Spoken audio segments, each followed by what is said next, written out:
After a strong 7-win season a year ago, the University of St. Francis opens up the 2025 campaign right here at Memorial Stadium, ready to write a new chapter.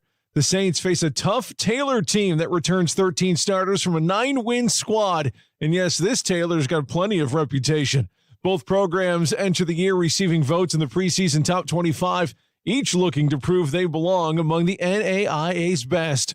For USF, it's a new era. The first season in years without the Tumulty brothers, who left a blank space in the lineup. Can this young group step up and shake it off to make a statement this afternoon? Kickoff is just a few minutes away, live right here on the USF Sports TV network.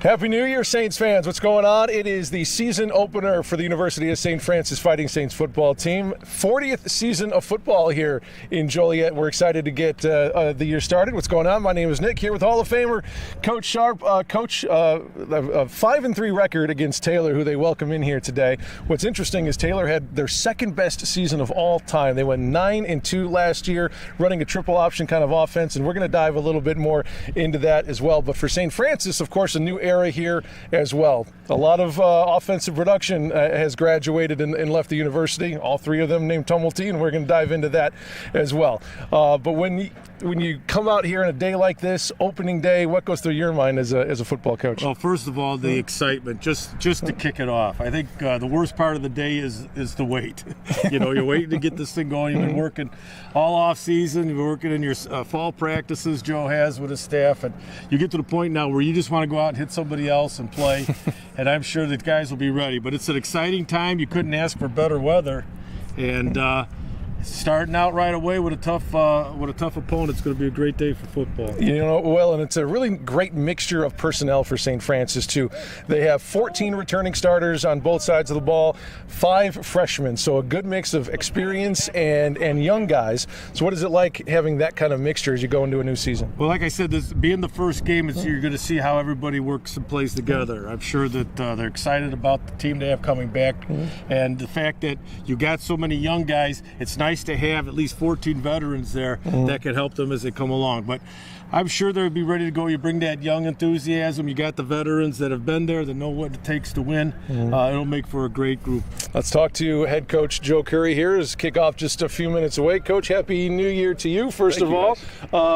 As we mentioned before, 40th year of football here. It's your 14th year as head coach. You've been here for more than half, not to make you feel too old about it, but Thank you. It's got to, there's some emotion involved in that, looking back on a program that you've put so much time and effort into, right? Yeah, I'm obviously, it has been 40 years. I'm obviously proud to be a part of it. It's been something ever since I played here that, wanted to come back here and see this place do great things, and 40 years of it. Hopefully we can continue that into this year.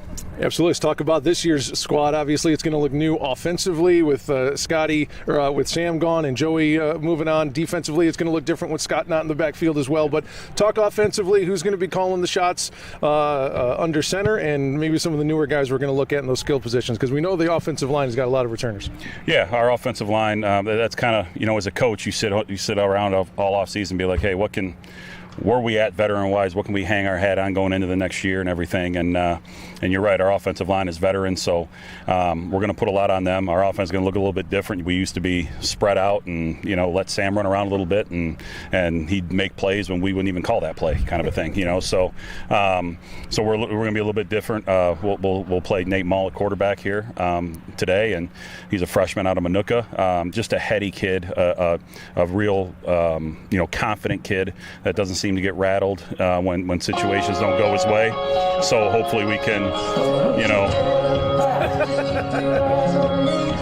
Hey, who can we talk to up there? There we go. You're talking about the offensive line. Hopefully we can, run the ball. We got some good skill guys. We want to run the ball, and our philosophy: run the ball, and take some deep shots over the top.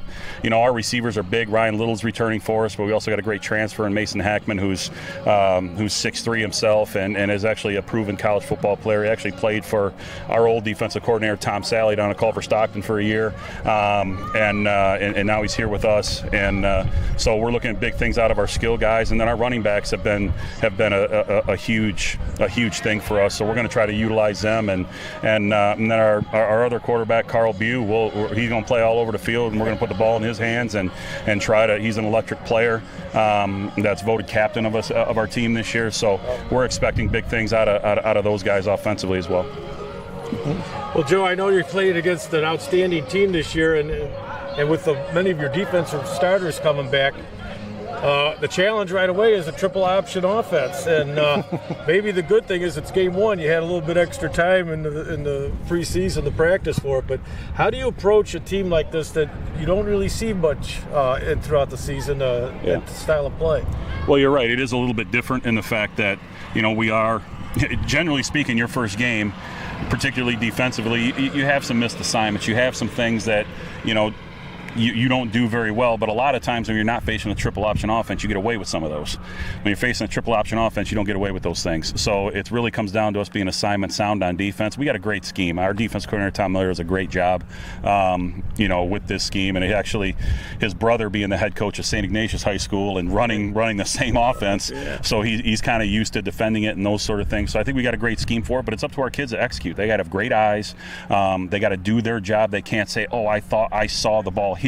It's dive, quarterback, pitch all day. Dive, quarterback, pitch all day. And if we can remain assignment sound and have good eyes, because what's going to happen, dive, quarterback, pitch, oh wait, play action, deep shot, who is going to have bad eyes and let people get over the top of them? And if we can do those things on defense, I like where we'll be. Well, that sounds great, Coach. All right. Appreciate your time. Thanks. All right, thanks, guys. Thanks, Joe. Good luck. Yep, thanks.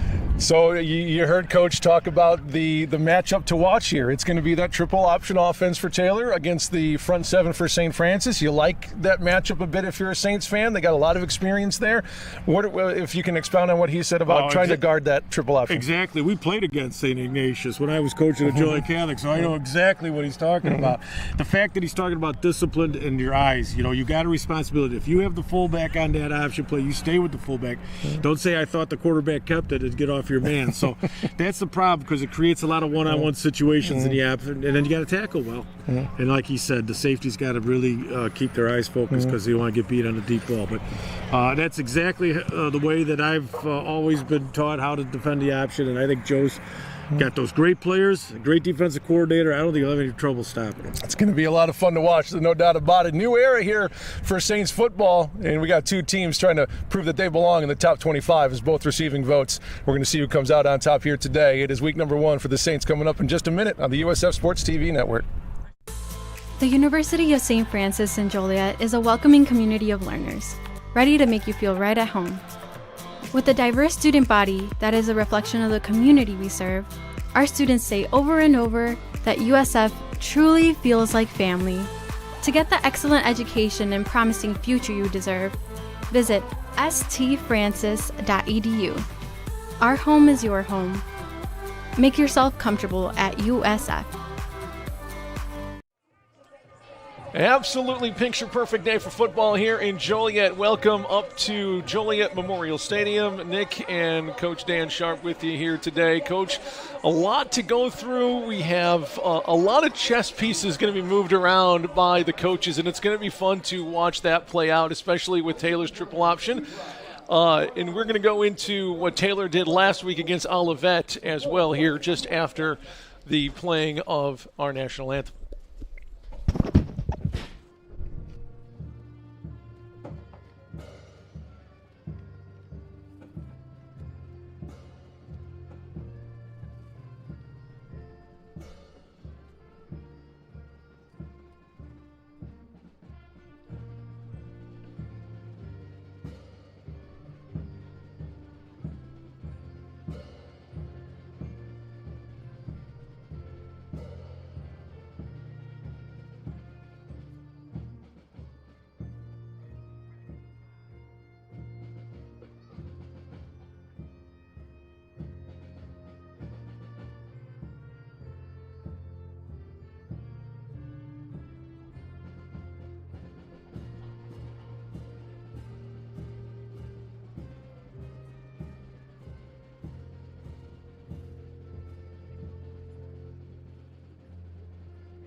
here at Memorial Stadium for the opening game of the 2025 campaign for the Saints. Although this is game number 2 for the Taylor Trojans. They played a Week 0 game last weekend against Olivet Nazarene in that one. And similarly to 2 years ago when they opened up the season against Olivet Nazarene, a game they won 2 years ago, this one again went into overtime for the Trojans. Came up on the short end on that one. When you look at the stats on that one, staggering numbers from both sides. You see some more great rushing numbers from the Trojans, and we saw more great passing numbers from the Tigers. Those are two teams that can move the ball in very different ways. But that's what brings us here today. My question to you, opening day for St. Francis, second week for Taylor, does that matter? I think it does. I think the greatest improvement a football club can make is between week 1 and week 2. You get out there, you see your first game, your mistakes. You're able to correct a lot of those during the week. And just the fact that you went out there and had that experience, you got one game under your belt. But the Saints had the extra week to prepare for a difficult offense, a triple option. So maybe it kind of evens out as we get today. But I certainly know we were talking to the coaches before the game, the players, they're very excited to get this thing kicked off and get started. They sure are. And doing the honors for St. Francis, they did win the opening coin flip. They deferred to the second half. Adrian Guerrero, the sophomore kicker out of Willowbrook, will get us going as soon as they get the ball back on the tee. And I was just about to mention the weather. That's a nice segue, Mr. Ball. Thank you. 66 degrees, very windy day here in Joliet. We have a west wind going about 13 miles an hour, enough to move the ball off the tee. That might play a factor here as well. But 66 degrees feels like 58 here on week number 1 for St. Francis. You'll take that every time. Oh, yes, especially the big guys. They love this cool weather. David World's back for Taylor, the junior dangerous return man. It's not going to be his turn, though, as this kick goes halfway into the end zone. The return's going to be right up the numbers right side. And up to about the 21. That is where we will see the Taylor Trojan offense led by returning starter Damon Hockett. He's a senior out of New Palestine, Indiana. Last week, threw just 10 passes, completed 7 of them, but 2 of them went for touchdowns. And what was interesting is all of those completions were big plays, over 23 yards, and that's just a factor of their triple option run game. Exactly. Play action off the triple option. Once they see that safety coming downhill, being part of the option defense, they're going to play action over the top. Head coach Aaron Mingo in his 5th year leading the Trojans. Here's your motion. It's going to be a play action pass right off the top and incomplete. They got tied up there with Nathan Shute. Intended receiver was their number 1 target, Jack Darcy. Well, right away you see the Saints play a little man-to-man on the outside receivers. They're freeing their safeties up to read that option. And we were talking, like you said, with Coach before the game about defending that triple option. It's all about maintaining your discipline, knowing where the ball's at, and playing that run. And, of course, they come out passing on the first play of the game. Hockett sends a man into the backfield. Play action there. They're going to throw it again on the second play, and that one's intercepted by St. Francis. It is picked off by Michael Hackman, one of the newcomers for St. Francis out of Danville. The freshman safety picks it off on the second play of the game. That time they dropped in the zone. They tried to throw 4 vertical routes at him. Great play there by the Saints defense. The safety read the quarterback, stepped in front, and made a great interception. They averaged 2 turnovers a game a season ago, did the Fighting Saints defense, and they're off to a good start. Took just 2 plays for their first takeaway, and you could not have asked for a better situation to start a career as a freshman quarterback than right now. Here comes Nathan Mall. First quarterback not named Tumulty in about 4 years will take the field for the Saints at the Taylor 40. There he is, number 12 out of Manuka. Well, you see them in kind of a pistol with 2 tight ends. Friddle, the tight end, motions in. Now back out to the right side of the line. Play action. They're going to flip it out to one of their new receivers. Makes one man miss past the 30 up to the 27. First catch of his young career for Connor Engstrom, the freshman out of St. Lawrence. Play action on the first play. They sucked the linebackers up as they read the play fake and able to get one-on-one on the outside with 2 quick curls, hit the inside slot receiver. And that was our old quarterback, View, making a great catch there. There is Maul in the pistol. They're going to hand it to the tailback, Gavin Day, up past the 25. So 1 play, 1 first down. Second play goes for about 3. Boy, St. Francis looks very big, strong up front with that offensive line. They're getting off the ball well, had a great push there. They got Friddle split out here down on the short side of the field. Twins to the top. There's Gavin Day, number 5, the junior running back. He will be the bell cow. Friddle, wide right, goes in motion. He'll block for Day. Another inside run. Trying to get to the 20. Breaks free and dives for the first down. Yeah, looks like he got it by about a yard. That is some tough running inside by the junior out of Southwestern High School, Gavin Day. Great effort by Day and great effort by the offensive line. Never stopping their feet, driving the defensive line of Taylor back, and Day just battling for extra yards. It's great to see the effort of the Saints offense right off the bat. We're going to see a lot of that this season. Power running game from the brown and gold. The snap to Mulvey. He's going to throw it this time. Checks it down, incomplete, looking for Friddle, and he got pancaked a bit there, but pops right back up. 2nd down and 10 at the 17. Now they're taking a tight end out, bringing in the wide receiver. We have 3 wide receivers in this offense, so they're bringing in Engstrom. Tough play trying to fit it into the window. You love Jake Friddle, don't you? Oh, he's just an all-round excellent tight end. As a blocker, as a receiver. Here they're running him on a trap play, and he sneaks out in the flat. 10-5 touchdown. Took just a few plays, and the Saints go to your guy, double eights. Jake Friddle for the first score of the 2025 season. A pass from freshman Nate Mall. Well, it was an excellent play. They bring Friddle in motion like he's going to block, and he sneaks into the flat, wide open. A great look off of play action. By him just pausing a moment there, it looked like he was blocking the end. That sucked the defenders up, and he snuck him right out in the flat. Beautiful timing on the route. Looks like there was a penalty, but it was on Taylor. It was declined. Touchdown stands for St. Francis. On comes Adrian Guerrero for the extra point. Great call by Coach McCarthy on the goal line. And those are the things the running game can give you, those great play action routes in the red zone. Guerrero, a big leg. What's that one through? It's 7-0 USF. 1 drive, 1 score. Saints on top here early. Oh, you teed that up well. You start talking about Friedel on the very next play. They go to him off the play action for a touchdown. What a start. First, the defense getting the turnover. St. Francis showing how strong they are up front, running the ball, and then the great play action passing. Great start for the Saints. And the secondary for St. Francis defensively obviously lost a big weapon in Scott Tumulty, but a nice mix of experience and youth back there. Nick Mabutis back for his senior year. Excited to see what grad student Trey Sayers can do in his second year here in the brown and gold. And, of course, Nate Shute, who got that interception, moving from the second team to the first team. And then Michael Hackman as well. I'm sorry, he got the interception. Michael Hackman filling that hole that Scott Tumulty left behind at safety. So exciting start to the season. That drive goes 5 plays, 40 yards, and a $153. Let's see if Taylor, the running team, really known for their running, their first drive, 2 passes and an interception. I'm surprised they didn't try to run it at all. I know, same here, but again, I think St. Francis' front 3 are so big, strong. They're really good. Got a great push up the middle in that first series, and maybe they're looking to try and see if they can catch them off guard early. That didn't work. The Saints played very disciplined.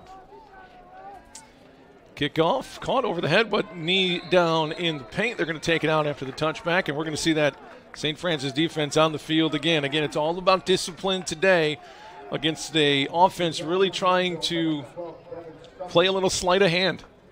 Well, we'll see if they get into what they do well, that option game, and be interesting to see how the Saints defense, if they continue to play with the first down being man-to-man on the edges and the safeties reading into the option play. They put 2 receivers there to the wide side of the field. Trey Sayers, number 3 defensively. Here's that option. They pitch to the outside, and good blocking by the receivers. It's a big play from Taylor. Bigger than we thought. Past the 50. Races on up the sideline. Finally tracked down at the 18-yard line. Huge play for Taylor. Well, what Taylor did this time by having the 2 receivers out here, It forced the Saints to walk a safety out, and that's one less man to come down. He tried to, what we say, feather, where he tries to play between the quarterback and the pitch man to force the quarterback a read, but he got it out on the pitch, and there was no one there because they had the blockers downfield on the twin side. Jedediah Galvin, the running back on the play for Taylor. 1st and 10, now deep inside Saint territory in the red zone. They give it to the dive man this time. Breaks through to the outside, breaks the tackle, dives for the pylon, and he just missed it. It is going to be 1st and goal from the 1 for Taylor. Talk about a response from the Trojans. They got right again. They're getting off the ball. That time they ran away from the 2 receivers, and they ran the ball inside to the tight end side. So they look like they like to pitch the ball to the 2 receiver side and run the ball to the tight end side inside the tackles.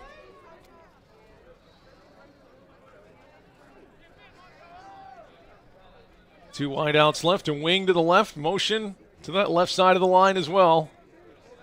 Stack wing. Hockett changing the play. Gives to the dive man. They want to go in between the tackles, trying to push the pile. It's kind of stood up there, moving Taylor's way though, and no signal yet. There's the signal, touchdown. So just as quickly the Saints score, the second possession for the Trojans ends up in the end zone. We're an extra point away from a tie game.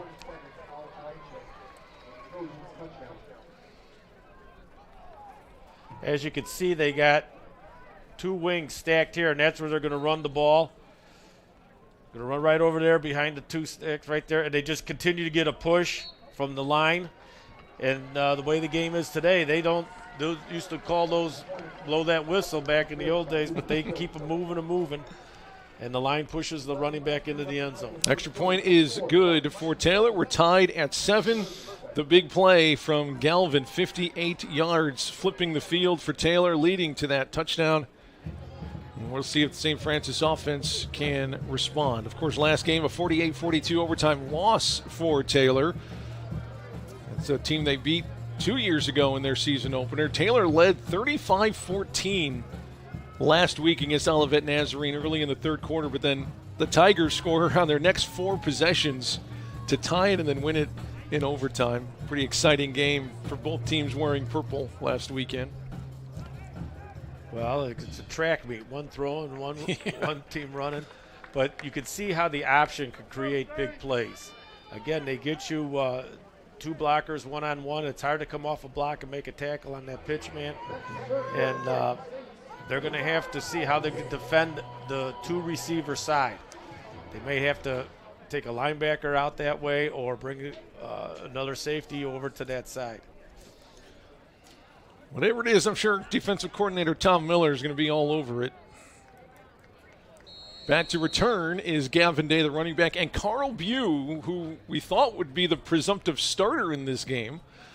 He's going to be playing all over the field, including kick returner here from the 10-yard line. He's an explosive player. Let's see if he can find a little space. Keeps those legs churning up to the 30. That's a nice return of about 20 yards. And here comes Nate Mull and company for his second drive. Real impressed with the Saints special teams early, both their kickoff coverage team and their return team. Excellent scheme, and the skill players running the ball and tackling. They've done an excellent job on special teams, which is very important, especially to play that well early in the season.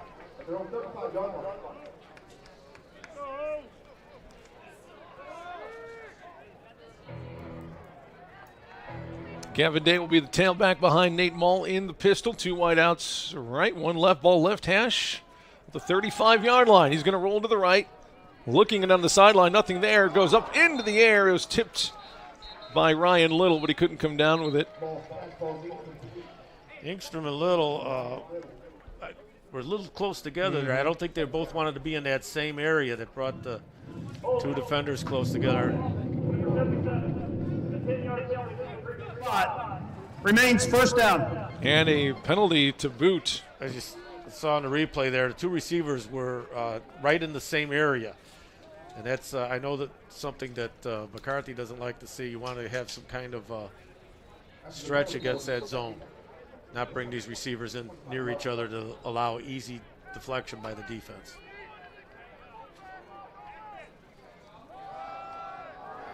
Ran it to Carl Bew on the jet sweep, but it went nowhere.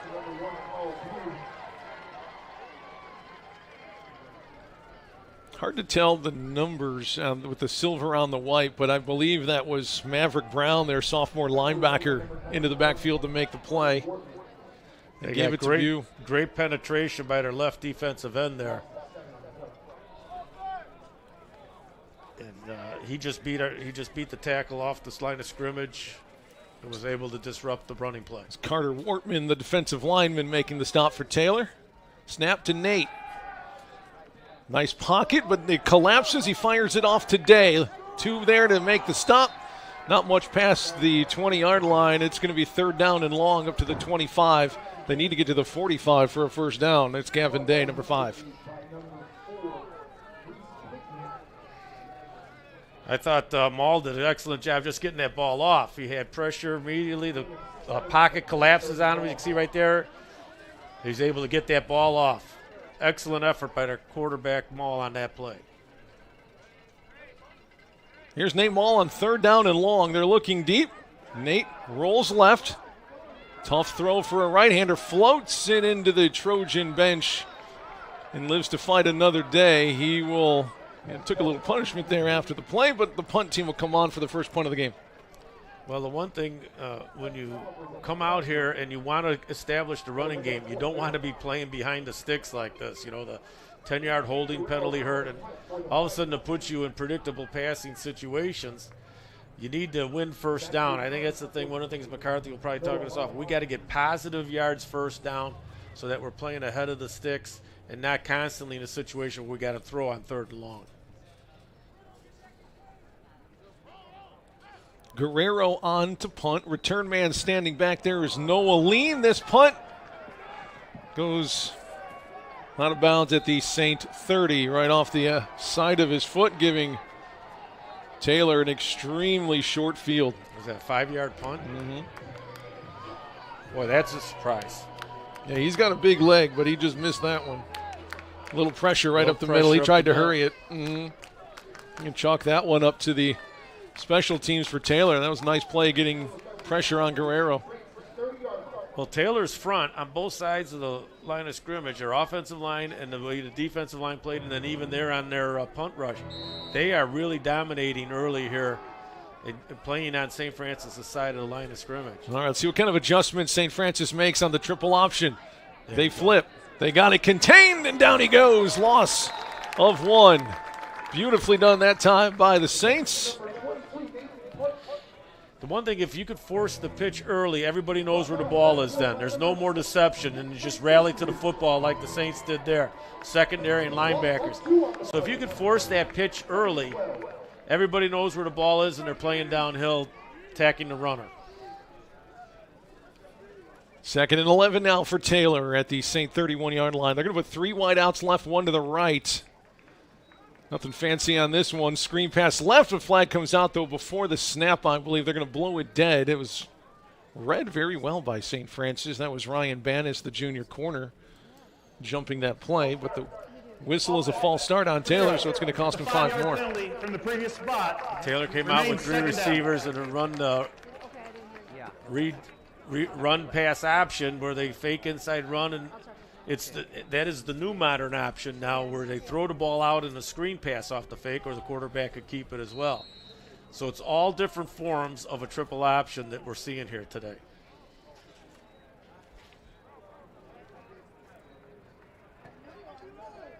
This is the same formation here that burnt the Saints a few plays ago. 2 wideouts left, 1 right. They're going to run it to that 2 wide outside. They flip to their tailback. They got numbers again. Great blocking again. Another big play again, and out of bounds just before the end zone. A touchdown saving play by the senior Nick Mabutis, but it sets up another first and goal for Taylor. Well, people think that, receivers, you think of their reception, yards after catch, all those things. Here we're seeing Taylor's receivers blocking, and they're doing an excellent job. Right there on 21, a great block, and that freed their tailback for a big gain. Great blocking by the receivers for Taylor. They flip it again. One man to beat. Nice. Up and under. Uh-oh, Nick Mabutis may have paid the price for that touchdown-saving tackle again. And both of them. I bet you it's Mabutis' shoulder and the tailback's leg. It was quite a collision there. We'll see it one more time coming right at you. That was how fast he got to play there. That was a great effort. I'm no doctor, but the shoulder. Hopefully he can come back because he's a big part of that St. Francis secondary. They counted on him to really spy the pitch man on that triple option. So if he's gone, that's going to be a tough one as we see it again. Look at him come from the end zone. That was his responsibility. They're man-to-man down there, so when the pitch man went in motion, Mabuda went in motion with him and then had him. Look, see Mabuda going in motion with the wing back, and there it is. Yeah, that doesn't look good. Yeah, we're going to take care of that left arm from Nick. Hopefully it's not too bad, but I wouldn't suspect he'd come back after that one. The Trojan player also had to be helped off the field. Hopefully he's okay. Another double wing stacked left, and St. Francis jumped, but they're going to say the Trojan team false started, but no whistle was blown at all. It's second down and goal from the 3-yard line. They're going to get a new play. Hockett takes a few steps back. Has Nathan Parker behind him. They give to Parker, finds a hole, and he pushes his way past the goal line for the second score of the quarter for Taylor with 7:38 to go. 13-7 Trojans after a tough run by Parker. Well, the Trojans, they got this option game on all cylinders right now. Great blocking up front by the tight end. Able to go off tackle and fight his way into the end zone. A good effort from number 3, Trey Sayers, there to try to prevent the touchdown, but Parker had the leverage. Snap's good, holds down, kick is through, and it is good, but a whistle here. Again, we have a flag coming in from behind the defense of St. Francis. Looks like it's going to be on St. Francis, I think. There's our referee, Pat O'Donnell, on the mic today. See if this will be declined. Looks like it. The drive for Taylor, 4 plays, 30 yards after the short punt by St. Francis. Took just a minute 58. We have a legal substitution on the defense. Number 20. That penalty declined. Try it good. Yeah, illegal substitution, as you hear from our referee O'Donnell there. Just a factor of first quarter of the season, perhaps. I'm sure Coach Curry wouldn't give you that excuse, so that's got to be tightened up.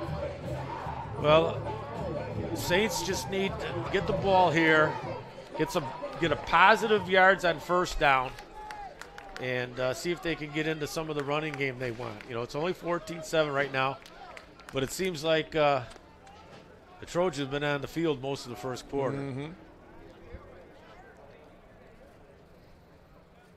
And is this the difference between playing in your first game and your second game? They had an entire game and another week of preparation to work out whatever they needed to work out with that triple option?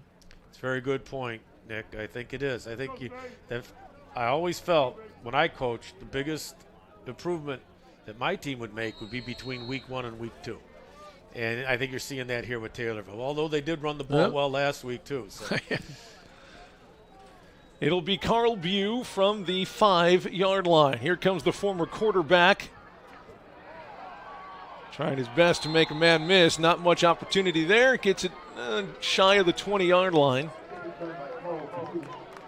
Good special teams coverage by Taylor. Yeah, excellent coverage on that one.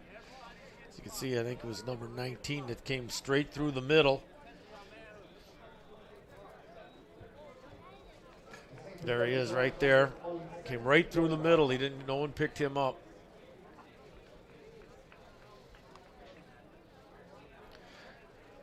Let's see us get something started here. First down.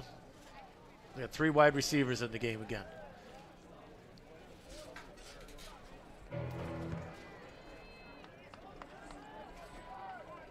Friddle motions left.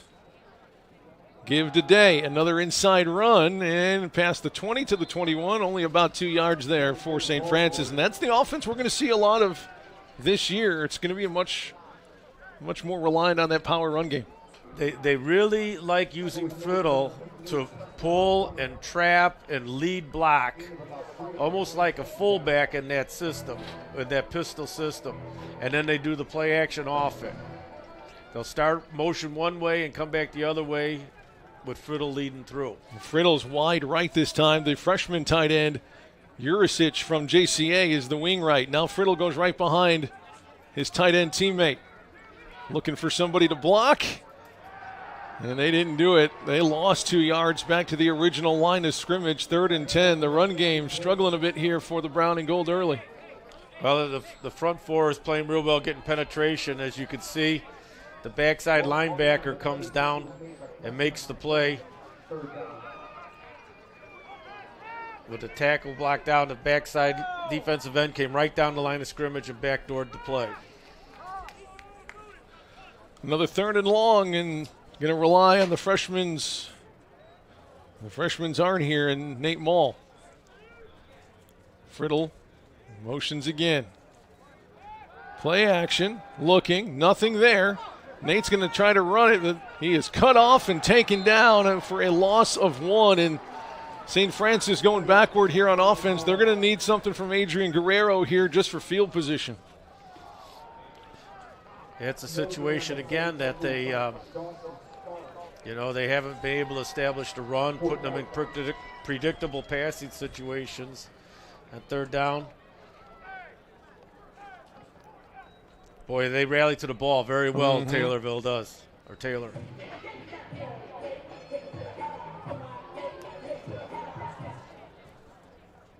Noah Lean back to return for Taylor. He's standing at his own 43. Guerrero at his own 5. Gets a boot into that one. That's a beauty.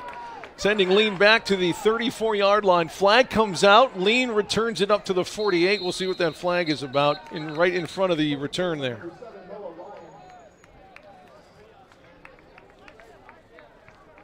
Again, they got pressure right up the middle.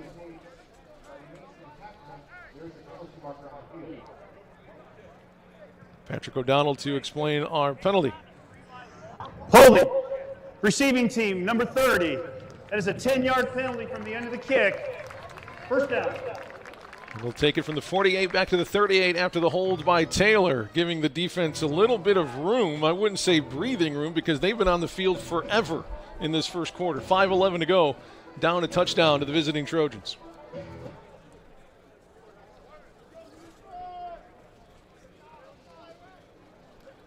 All 10 yards from the returned it to the 48. They put it at the 29. All right, you gotta tackle. You gotta keep your eyes where they should be here. It's been big play after big play from the triple option here from Taylor. They're gonna give it to the dive man. Wrapped up in the backfield, down he goes. That's a beautiful defensive play by Curtis Reeves, the returning starter at nose tackle. Did a great job of getting off the ball, beat the center to the point of attack, and makes the tackle. You see him push the center back, get off the ball, and makes a great tackle there. Beautiful play. Sheds the block, gets a loss. Tight end motions to the left side of the line. They're going to option it that way. They pitch, they cover well, and down he goes at the 23. No gain on the play, 3rd and 10. Well defended by the Saints that time. Yes, Nick Franciscovich did a great job of reading that play. Kind of took the quarterback away, and because they got down to the short side of the field, the pitch was much shorter, as you can see, so Franciscovich could come off his man and make the tackle on the sideline. Senior out of Lockport wearing number 6. Very important part of the linebacker core for St. Francis, along with Carson Hansen, Alan Richards, all returning starters at linebacker. Same formation. We've seen some big plays out of them before with 2 wideouts on the big side. They're going to throw it this time, though. Little out and back is caught and out of bounds at the 35. That is just enough for the first down. Well done by Taylor to move the sticks. Yeah, back down here on the single receiver side, they're getting a cushion, about a 10-yard cushion, so it's just a timing route, run 8 yards, stop, ball's right there. Difficult to defend. Aiden Zimmer with the catch for Taylor.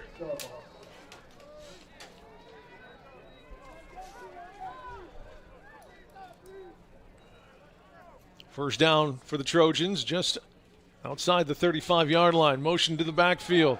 Play action. They want a big play. They got one-on-one down the right side. It is caught inside the 30. A beautiful throw and a great catch. When you're playing an option team, your safeties have to be part of the run scheme, and that's going to force a lot of one-on-one coverage with the cornerbacks. They did a little what we call yo-yo motion. Started one way, goes back the other. As you can see, starts in motion one way and it goes back, and then they force the safety to step up. No help for the cornerback. They averaged 27 yards per completion last week. All big plays through their pass game, even though they were only 7 for 10 through the air. All of them were big plays, including 2 touchdowns.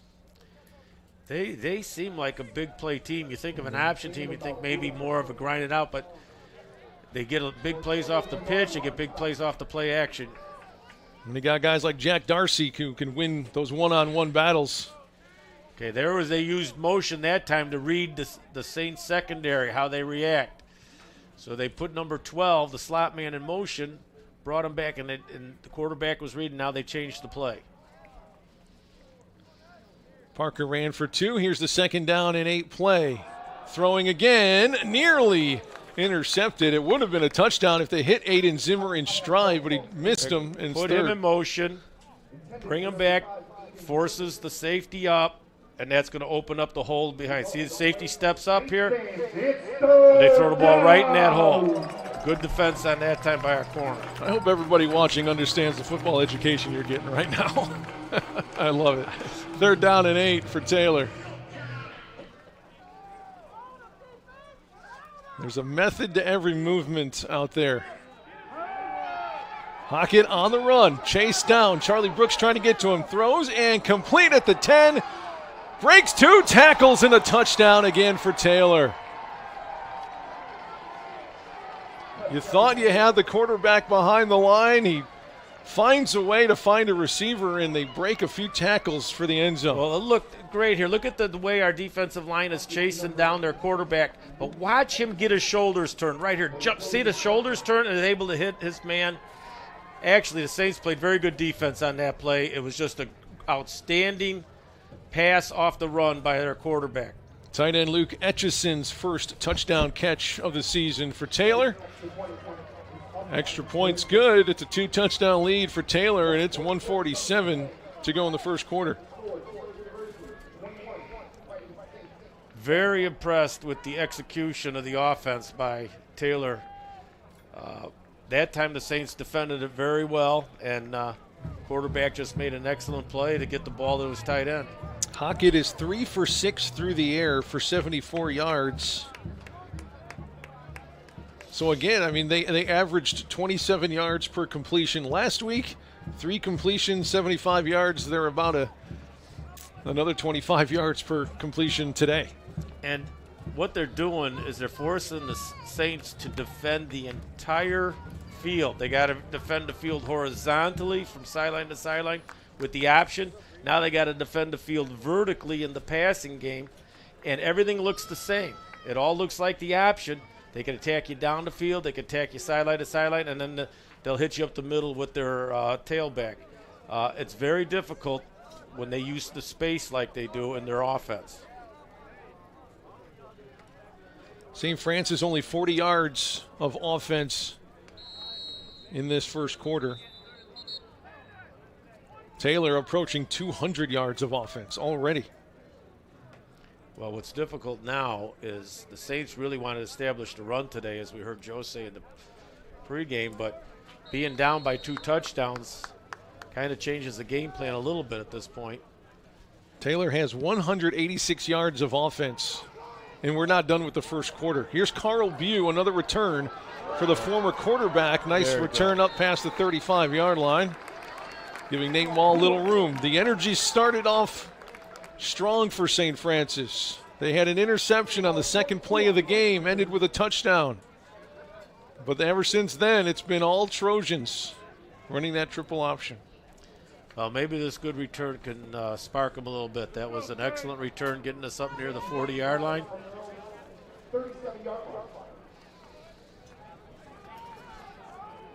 Number 12, the freshman Nate Mall out of Minooka, played in just 2 games last year. Stayed underneath the red shirt limit. And here he is leading the team. They give nice run to the outside to the 35, past the 45 that is, and a 9-yard pickup. Not quite enough for the first down, but a nice explosive run that time. That's the first time we really see them run the outside zone with behind 2 tight ends over on the left side. They had the 2 tight ends over there, give a little bit of an unbalanced look, and they're able to get off on the edge for a big gain. That's exactly what they needed on first down. That's Aaron Larkins, the newcomer, a sophomore transfer from Valparaiso. Play action. Here's Carl Bew at quarterback. He'll bounce it to the outside. Fresh look for St. Francis offensively. Carl gives the offense a little something different, a little mobility than Nathan Mall gives, and that's enough for a first down. So 2 touches. The last 2 touches were the first for each one of those players. Nathan Larkin's first touch goes for 8. Carl Bew's first offensive touch goes for a first down. Enough to move the chains and spark a little bit more energy here at Memorial Stadium. That's right. That's the beauty of having Bew in the game. You can put him at quarterback anytime like a Wildcat. The throw. Engstrom caught it at the 50. Momentum took him back to the 48-yard line. They'll give him the forward progress. I guess they're going to call it the Taylor 49-yard line, so a pickup of 3 on the quick pitch to the outside. Well, it was great. Defense reacted very quickly. You could see there's soft coverage, but they reacted as soon as the ball was thrown and were able to hold that gain to about a 3-yard gain. Larkins, the back behind Mall. Final seconds of the first quarter. Handoff, Larkin, nothing inside. Trying to bounce outside. Wrapped up, makes the first miss, but the rest of the Trojan defense right there at the line of scrimmage, no gain.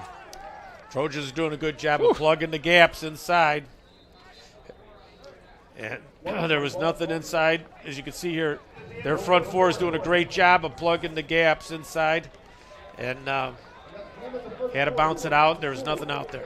End of quarter number 1 of the 2025 season. Trojans coming into Joliet with a 21-7 lead. Back in 30 seconds for quarter number 2 on the USF Sports TV network.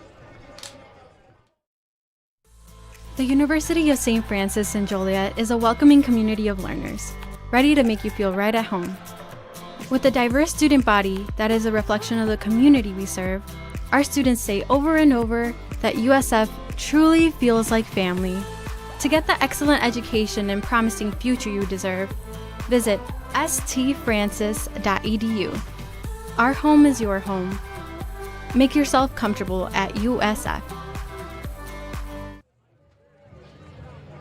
Welcome back to a sun-drenched Memorial Stadium. 21-7 Taylor, that triple option. Tough to handle for the Saints defense so far. They've run for 112 yards so far, Taylor has, compared to their 74 yards through the air, 186 total yards in just the first quarter of this game. Saints are going to have to figure something out.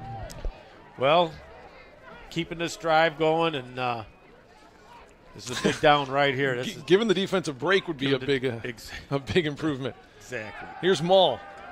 Throwing, he's hit, he rolls out, and he just couldn't get his feet out from under him. It's going to go down as a sack. The last thing the Saints offense needed on a 3rd and 8. Look at right here. Oh. Right here, defensive end right here. Beats our tackle right off the ball, right there. And is able to get in. So we're just having a hard time blocking these ends. They've been getting penetration on us, and that time forced a sack. Lean back to return, standing at his 20. Guerrero, the kicker for St. Francis, at his 30. Here they come up the middle. Yeah, they're again. coming for it.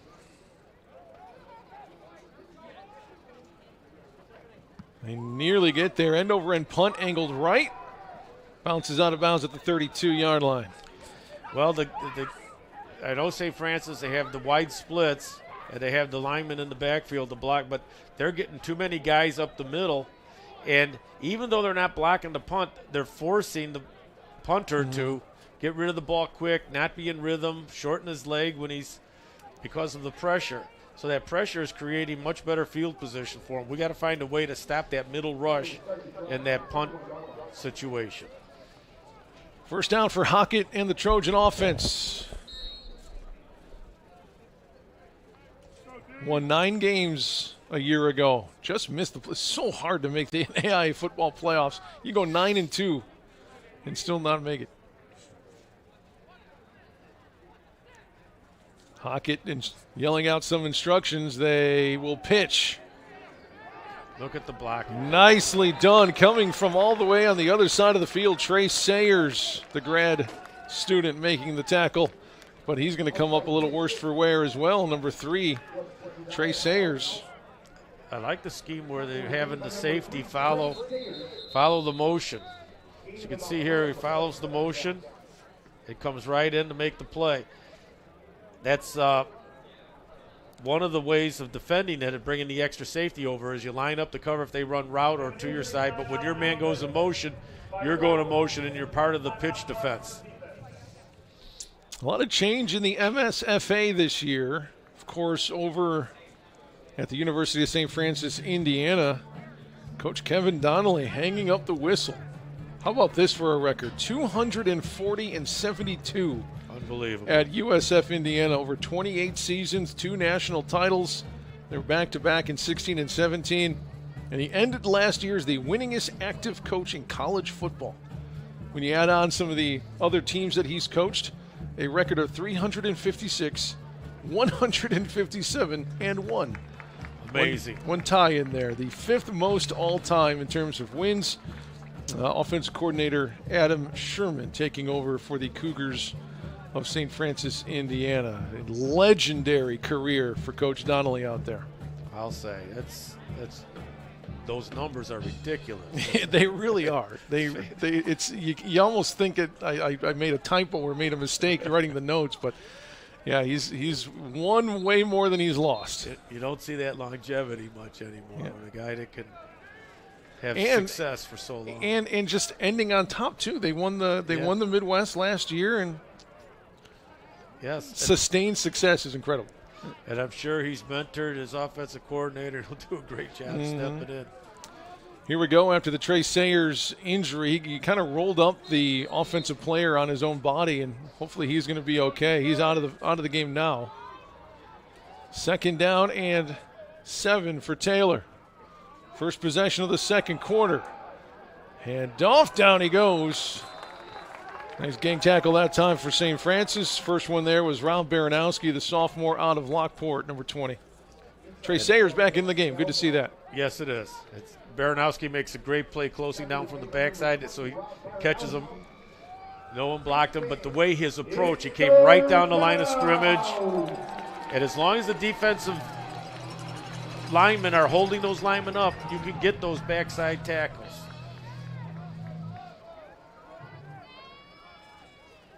Rolling left, Hockett fires, nearly intercepted. Oh, he wants that one back. Nick Franciscovich had a paw on it. The senior knocks it down and forces a punt for the first time today from Taylor. Great play by Franciscovich, dropping into the zone. With no threat of the option coming, look at Franciscovich could just hang and drop into the zone and read the quarterback's eyes and make a play. Nearly the second interception of the game for St. Francis's defense, but they're going to put Gavin Day back to return. Connor Engstrom, the freshman, back to return. Gavin Day wore number 10 last year. See if we can get a good return and get some field position here. Punt is away, no pressure at all. They're going to try to block the return. But a bounce there at the 25. It's just going to go sideways. The freshman makes a smart decision to let that one roll. And the Saints will take over offensively at their own 25. 13 minutes to go in the first half. Very nice stop by the Saints defense on that series.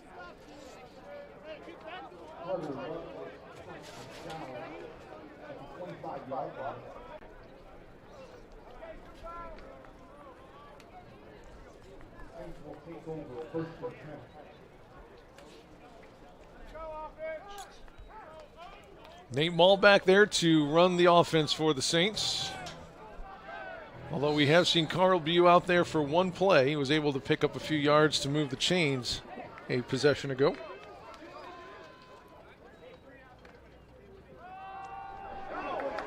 Nice run, breaks free. There goes Larkins past the 50, cuts it back, lost the ball. It's on the ground. Did they get it inbounds? They did. A big run, but Larkins lost it at the end, and it's the first turnover for the St. Francis offense, and you can tell by his body language, just dejected.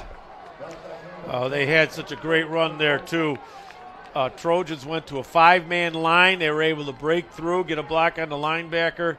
And it's always when it seems like when they're trying to get that extra yardage. And you got to love the captains there to pick him right up. Carl Bew, number 1, who's just a sophomore, along with Anastasius Novlatsi, the senior.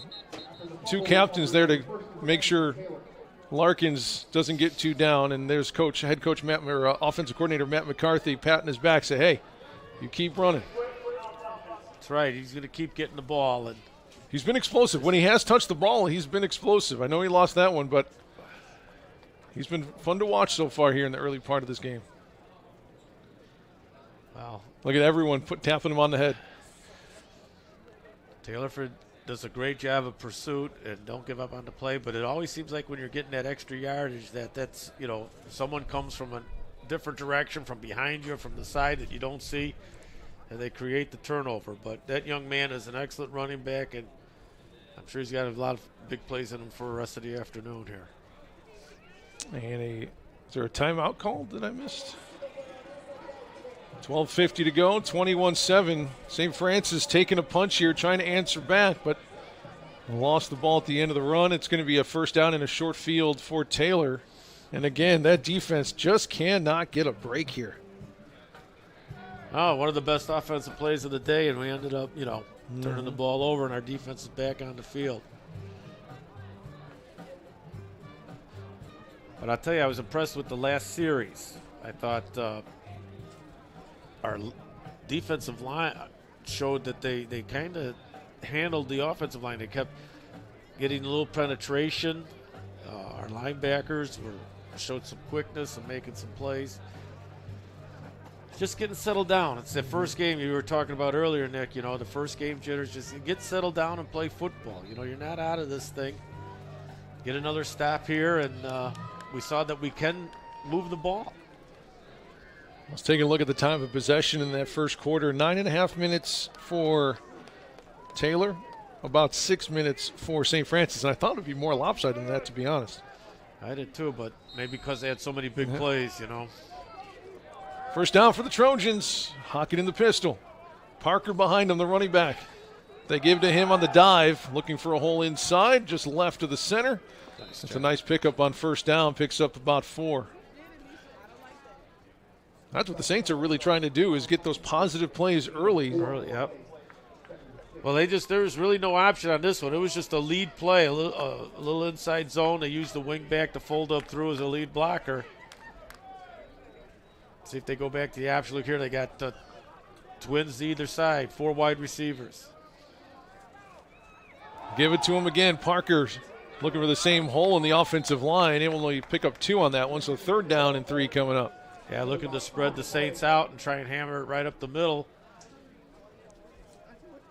Try to get to a third and short situation. Great job by the Saints defensive line, though. They really plugged up the gaps there. Nowhere to run. It's third down. Motion, and again, you think that's just to read the defense? That's a read, yeah. They're looking to see, they're trying to get a tell on the defense to see what the safeties or linebackers are doing, how they're reacting to motion. This is kind of that Navy look, that double wing option look. Hockett takes the snap, whistle's going to blow it dead. It's going to be a delay of game. I think they took too much time. That's huge. And that's a problem with doing those reading and changing the play. It takes time. It took a little too long that time. Third and 4 is now 3rd and 9. That's a different story. Yes, it is. This changes the whole play call here. If you got your offensive coordinator hat on here, are they going to dive it, pitch it, or throw it? Well, they're back to their regular. They may option to this side, to the wide side of the field. Motion to this side, 3rd down and 9. They're going to look to throw. Straight pass. Fires to the right. Has a man. Caught, but it comes out. Is it a fumble or incomplete? I haven't heard a whistle. Have you? I guess they have. That's going to go incomplete, bringing up 4th down. That's a big hit to jar the ball loose out of Jack Darcy's hands. Big defensive play. That's 2 stops in a row for the Saints defense. That was a great play, a great inside-outside coverage here on the curl route. They're just running the route, what they say. They want to get to the sticks, get to the 1st down mark and stop and curl to the open area. And as you can see, our linebacker drops right in the zone. We get the corner there, linebacker, look at that collision there, and separates the receiver from the ball. Excellent defense. Yeah, Franciscovich, the linebacker, made the hit that jarred it loose. Also there to play D on the end of that play, Xavier Gary, the graduate senior. Fake punt. They dump it down. They have the room, and they're going to pick it up. Saw that. I thought they were going to run that play last punt, to be honest, but they waited till this drive, and it keeps the drive alive for the Trojans. It was a screen pass, and what excellent execution. As you can see, the fake here, and all the linemen are down here. As you can see, as he comes up, there's the wall of linemen, a little screen pass. No flags on the field. The drive continues for Taylor. The defense still on the field for the Saints. 10:49 to go. A long way to go here in this 2nd quarter. We thought this might be a quick game here. Well, you know, most teams will fake a punt when they're like close to midfield, you know, where it wouldn't be that much of a risk, less risk. And they had the Saints. The Saints were setting up return, and that allowed our linemen to get downfield and block guys as they were setting up the return, and plenty of room to pick up the 1st down. Almost a personnel disaster there. Here's Hockett rolling left. Firing into the end zone. Look up. It is batted away at the end of the play. Nicely done by St. Francis. Knocking it away, Xavier Gary. 2nd nice play defensively for him. Again, Gary one-on-one there makes an excellent job. Grad Saints student. changed up their – I'm sorry, Coach. No, I'm just saying Gary, a grad student out of Washington, D.C., that's all. Look at that coverage.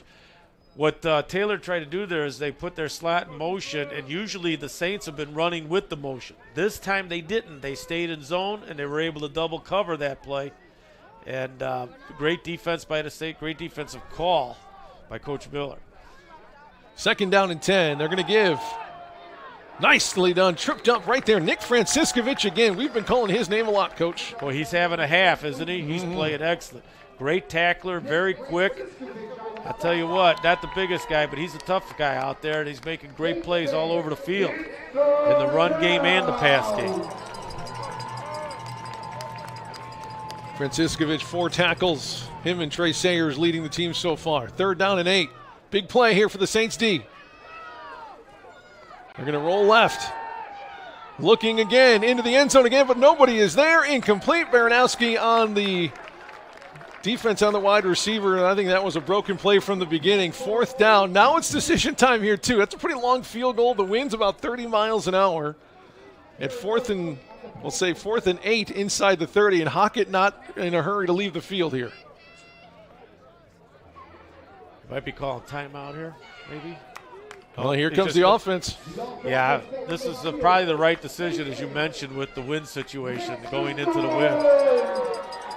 Well, they have a play for this, I'd imagine. Big play for Saints defense right here. 5-man line. Roll left, protection. Blitz. Here's the blitz. Fires into the blitz. He's wide open and back it down. Incomplete. Yes. That would have been a very dangerous interception. They knocked it down, thankfully. I think Nathan Schutt's a bit mad he didn't pick it off, but it's a way better result on an incomplete pass than an interception at the goal line. Exactly, Nick. And the blitz is what disrupted this. Look at 55. They ran a little stunt, brought a middle linebacker blitz, forced them to throw the ball up for grabs. Great coverage again. How about the coverage on this series here for the Saints? Outstanding. It's like they knew they were going to pass the ball. Like, honestly, I guess I knew they were going to pass. I didn't think it was going to be for the end zone.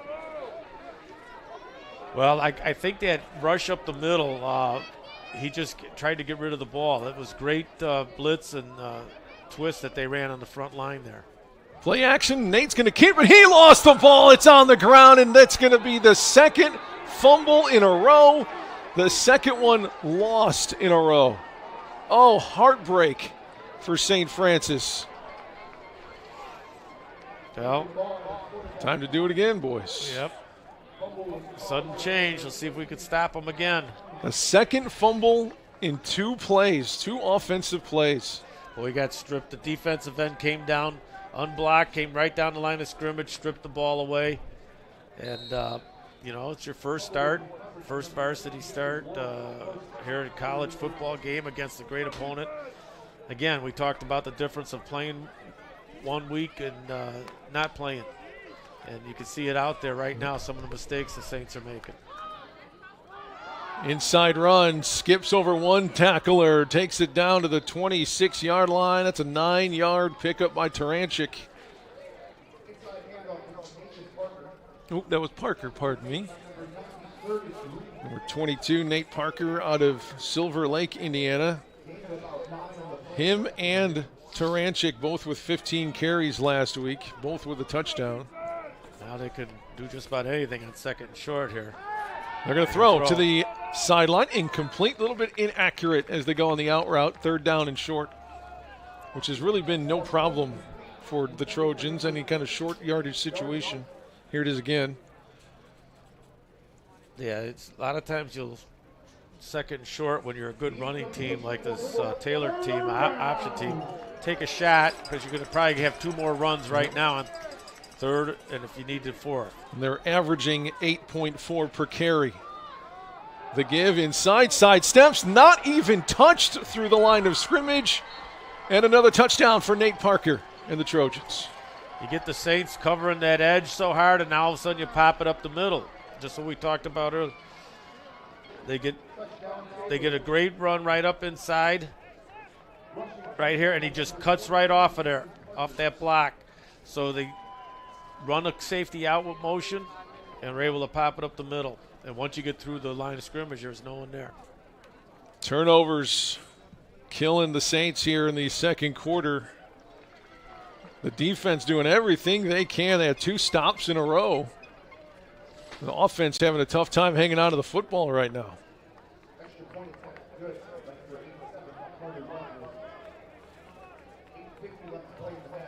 Well, as you said, turnovers, it's tough when you're giving the ball away in your own end of the field. But I'll tell you what, there's a lot of good things happening out there. You got a lot of young guys playing. So I think it'd be great if we could just get the ball, get a score here before half, get our offense in rhythm. We just really haven't, the turnovers, we haven't been able to get in any kind of rhythm. It seems like we get a good play and we shoot ourselves in the foot. So keep in mind, last week, Taylor was up 3 touchdowns on Olivet Nazarene early in the 3rd quarter, in the second half, before Olivet Nazarene figured it out and was able to tie it and eventually win in overtime. So if you're a Trojan fan, you're loving where you're at, but you're also not comfortable because you saw this before. Yes, and the Saints just stay with what they're doing. Hopefully get the running game going, get some play action, get some plays. Keep the defense off the field. Our defense has been out there this whole second quarter.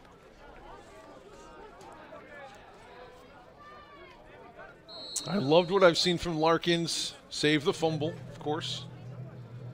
He's been an explosive runner when he's had a chance to get the ball, and it'll be Gavin Day this time on the kick return from the 2-yard line, bringing it back toward the middle of the field, trying to outrace some Trojans to the sideline. He ran about 40 yards, but unfortunately vertically only about 8. They get it up to the 13-yard line, and that is where they will take over. Let's see on that kick return. This isn't where we wanted to start on this. Coming all the way across, he ran 50-some yards across the field. They strung it out well. Great coverage by Taylor. Both teams on the field today receiving votes in the NAIA. If you go based on the amount of points you have, Taylor the 26th rated team in the country. Maul hands off to Larkin, tried to go inside, but the power running game has not been there for the Saints. No gain on the run between the guard and tackle. Now the front four of Taylor did another great job of establishing the line of scrimmage right there. As you can see, they just stuffed everything right there, nowhere to run. All the gaps were filled. No one could get to the second level to block the linebackers. It puts us in second and long. Offensive line having a tough time moving those defenders up front.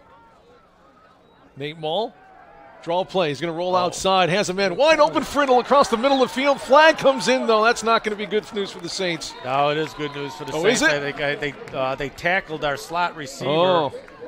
I don't know who he was, but they tackled him. I thought that was going to be an offensive pass interference, but nope. As Jake Friddle is telling you, first down Saints. They can see it here. Defense, number 3. That penalty decline. He comes up the Result field of here and first down. tackles him right there. It opens up the tight end coming across. Let's see if we can watch this again before the next play. There Where did it that is, penalty right happen? There. Oh, yeah. Tackles him. And now you got your tight end wide open right there.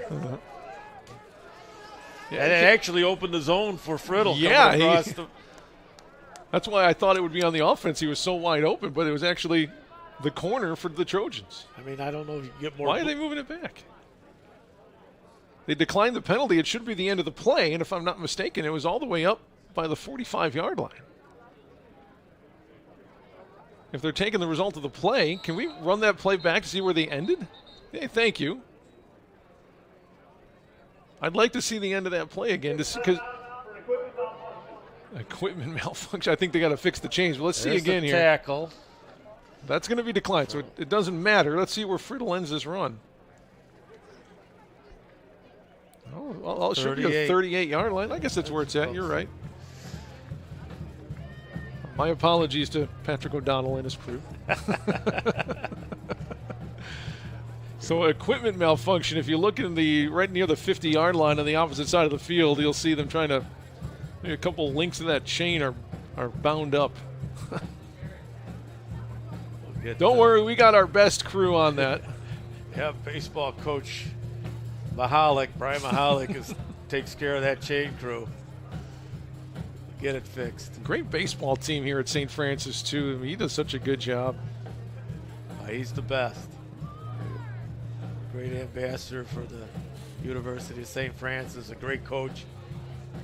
I had an opportunity to coach with him back when he just started teaching, student teaching, over at Joliet Catholic, and he's just a tremendous man, a great coach. Well, let's see if we can, get something going here. We got the nice play action pass on the crossing route. It'd be nice to get down and get a score, cut the lead in half. It's Coach Curry in his 14th season as the head coach of the Saints. The winningest coach in program history over those number of years, 71 wins. So a tremendous job. And he runs the program the right way. These players, he gets great kids. They graduate. They play with good sportsmanship and class. They play hard and never give up. And that's why you always, don't get down. Keep fighting. There's Jake Friddle with that big catch, number 88, the tight end, left side of the line. Nate Maul in the pistol. Day behind him. Give to Gavin. They're trying to run left. This. Nice. I tell you, they ran the outside zone earlier in the half. Got nice yardage. You get the two tight ends sealing off that edge, setting the edge. You get some good positive yards. See, we get the edge set right there, perfect.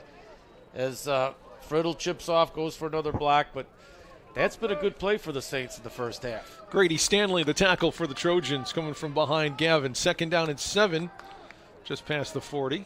Four wide receivers. Quick throw, Engstrom. Nice second effort for the first down in midfield. Excellent. Now they're just trying to throw. They got soft coverage here. Just throw them up and stop. Get them the ball. Freshman to freshman on the play. Finally near the Taylor side of the field here. Carl Bew, by the way, lined up as the wide receiver here. He'll be wide left. Take a look at number 1 on the bottom of your screen. That's Carl. Was the backup quarterback last year. And there he'll be playing all over the field. Running back, wide receiver, kick returner. Got 3 receivers to this side. Play action. They're going to get it to Bew, but he threw it over his head. Yeah, it looks like Tried to get it to the playmaker. Yeah, he didn't get his feet set to throw this out to the flat here for the screen pass. He'll Gets step the ball, off. get the fake there, and his feet just really weren't set. See, his front foot was pointing wide. Just trying hard to get it to number 1. You know, and you on a shotgun, you don't always get the seams either. You know, you get the ball, you got to fake and throw, and sometimes they'll sail on you like that.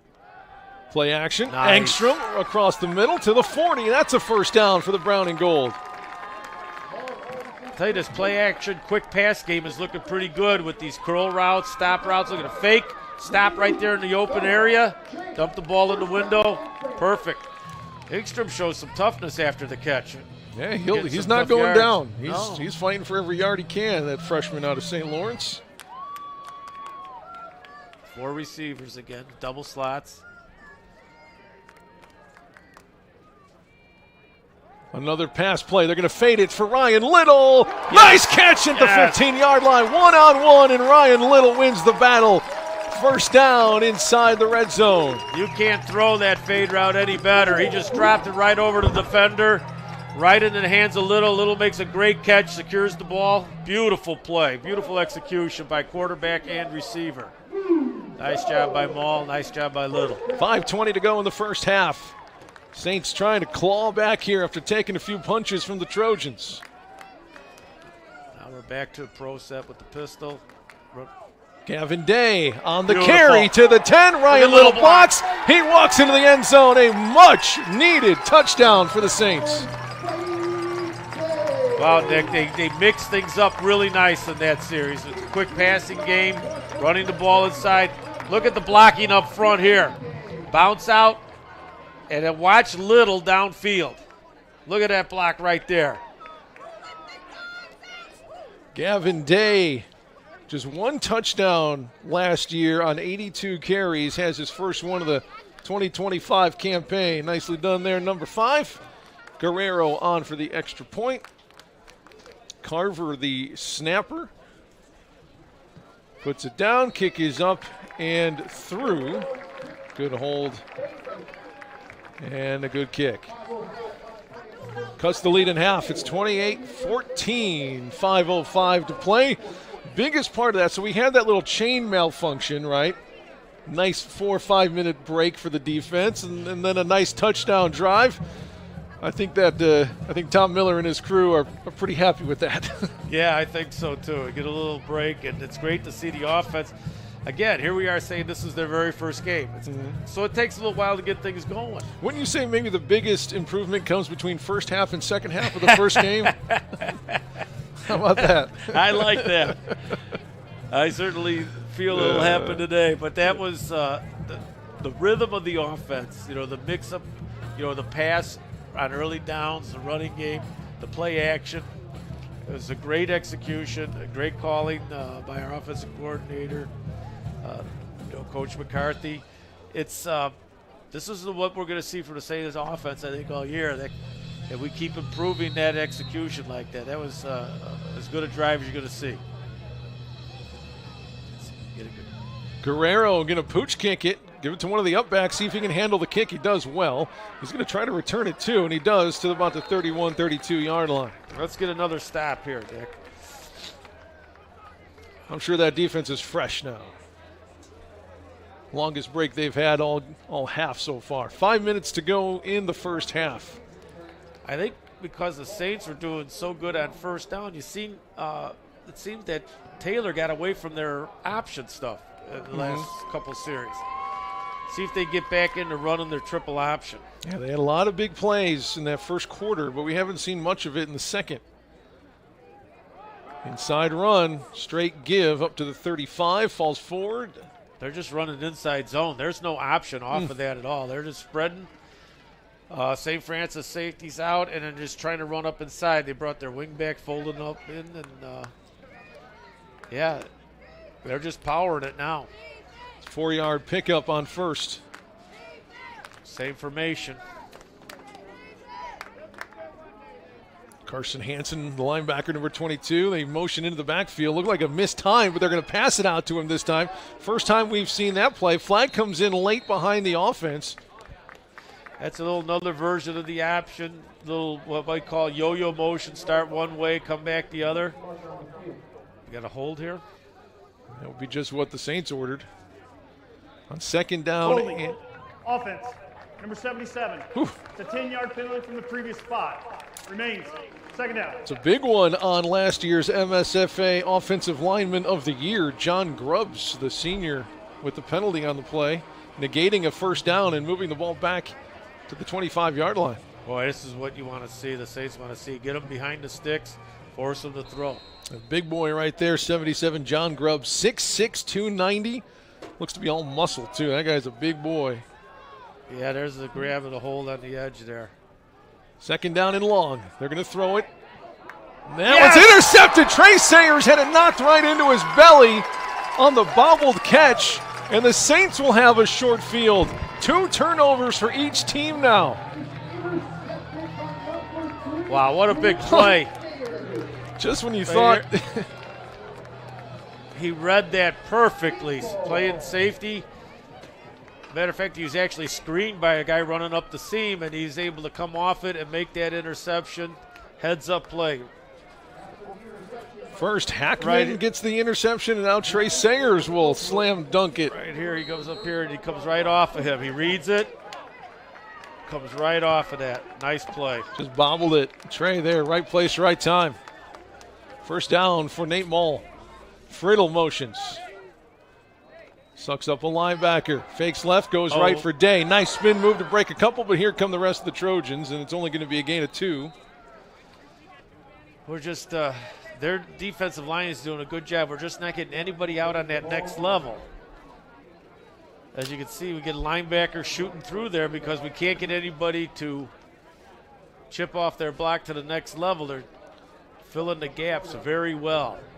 And as long as they keep our offensive line off those linebackers, it's going to be tough sledding for running backs here. Mall in the pistol. Ryan Little, bottom of your screen. Engstrom, the freshman, slot left. He loves Engstrom so far. He's looked his way many times. Nothing here on this play. Nate Mall runs and he throws it right to the other team. He threw it right to the defender. And the return past the 50. Gavin Day trying to make a stop. All the way to the 30. I don't have much of an explanation for that one. Well, first of all, I think he didn't have to get out of the pocket as soon as he did. He kind of got happy feet there with the pressure. I think he could have stayed in the pocket a little bit longer.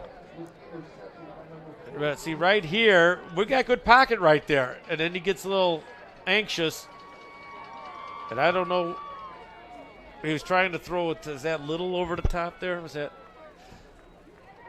Grady Stanley. He didn't see the underneath coverage by the linebacker when he threw it.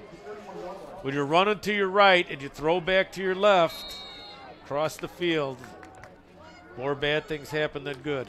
Grady Stanley, his second interception of the season so far. Another inside run up to the 25-yard line. A pickup of 6 on first down for the Trojans.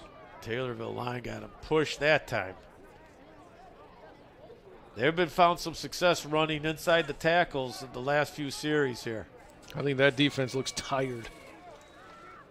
Same play, same run. Not quite the same result as Franciscovich and company are there to put a stop to it, but still positive yardage, a pickup of 3. It's going to be 3rd and 1 for the Trojans, and we're going to have a stoppage of play by the officials. They're just running a form of a power play. Down block and kick out. It looks like Curtis Reeves. Oh, no. Starting nose tackle for the Saints, holding that left leg, number 90. Curtis, a junior out of Bellwood, Illinois, out of Walter Christian. He's a beast in the middle. He's a big boy. Yeah, he's done a great job inside. He looks to be in some pain here. Hopefully that's just cramping.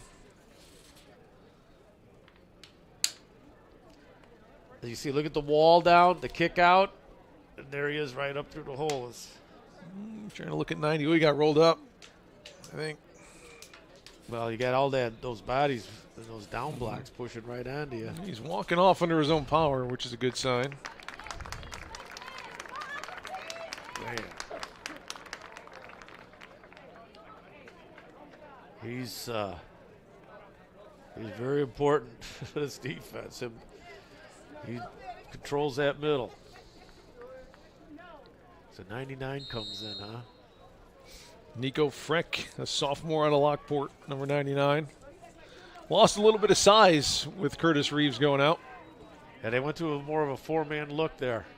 Motion, give again to Parker, the dive man. He's met at the 20. It's going to be a pickup of 3 and a first down as we march toward the 2-minute warning here in the first half. Yeah, Taylor's in no hurry. They're, as long as they're getting 3-4 yards up the middle.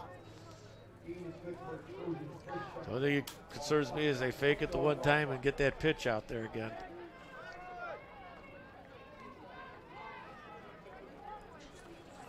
Hockett in the pistol. There it is.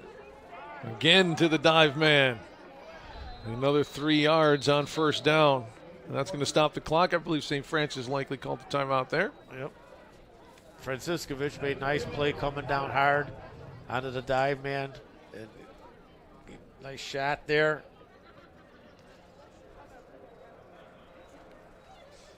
Of course, much different look here for the brown and gold with the Tumulties gone. It's crazy to look back at the numbers that Sam Tumulty was able to put up over his career. Over 3,400 rushing yards and 61 touchdowns. Tack on another 5,700 passing yards and another 45 touchdowns. His 368 points were seventh, or he was able to get 7 school records offensively. Pretty incredible. 4th career in passing yards and touchdowns. It's just the numbers that Sam was able to put up just bonkers. Amazing. Amazing.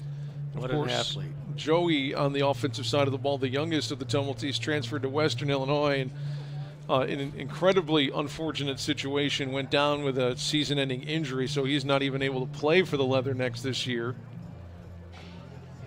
And, of course, Scotty defensively, all-time leader in kick return yardage and punt return yardage. So you miss on every level of the team. Every phase is much different. And we're going to have to find out which one of these, these young guys are going to step up and fill those holes. Is it going to be by committee? Probably likely going to have to be.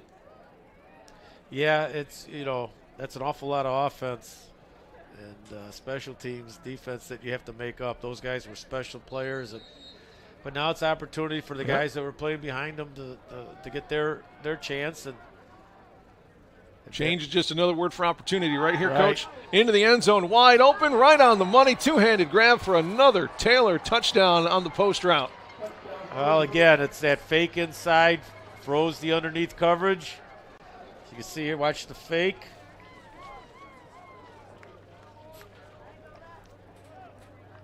Yep, we have a fake there, freezes the linebackers and the safety, and they're able to get behind them for the quick slant for the touchdown. Jack Darcy pulls in the touchdown for Taylor. The kick is through, 35-14. Just when you thought the Saints were getting a bit of momentum, a couple stops on defense, a touchdown on offense, things were rolling. The turnovers are what really going to cost you. So far, 5 turnovers in the game combined. 3 for St. Francis, I believe. 2 for Taylor. Yeah, it's we haven't even played a half yet here, Coach. And I think 3 touchdowns were scored off those 5, or 4 touchdowns were scored off those 5. And but again, you get a lot of young guys in the game, starting their first college game.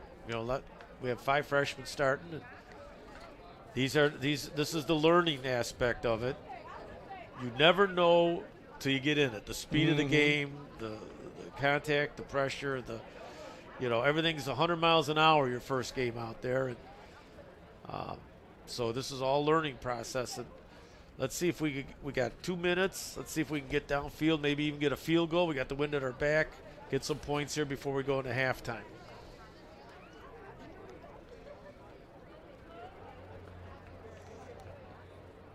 Day and Engstrom back to return.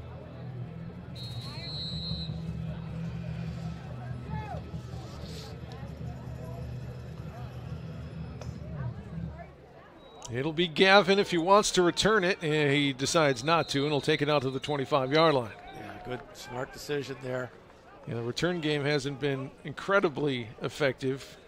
Hasn't been a liability by any stretch, but not worth taking it out of the end zone. But you get it to 25 and you don't use any time off the clock. Two good things there.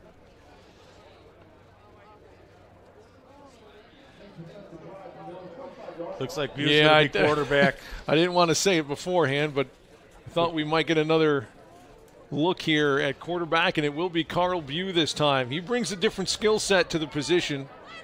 A lot more mobility, a little less accuracy throwing the ball according to the coaching staff, but he definitely brings an explosiveness. Here we go. And experience. Downfield and incomplete, a little bit underthrown. Jake Friddle, the target. It was well covered, though, by Taylor. They had two guys right on number 88.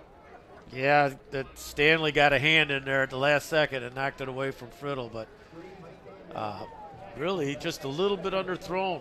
Again, they ran a couple verticals, trying to get behind the safety.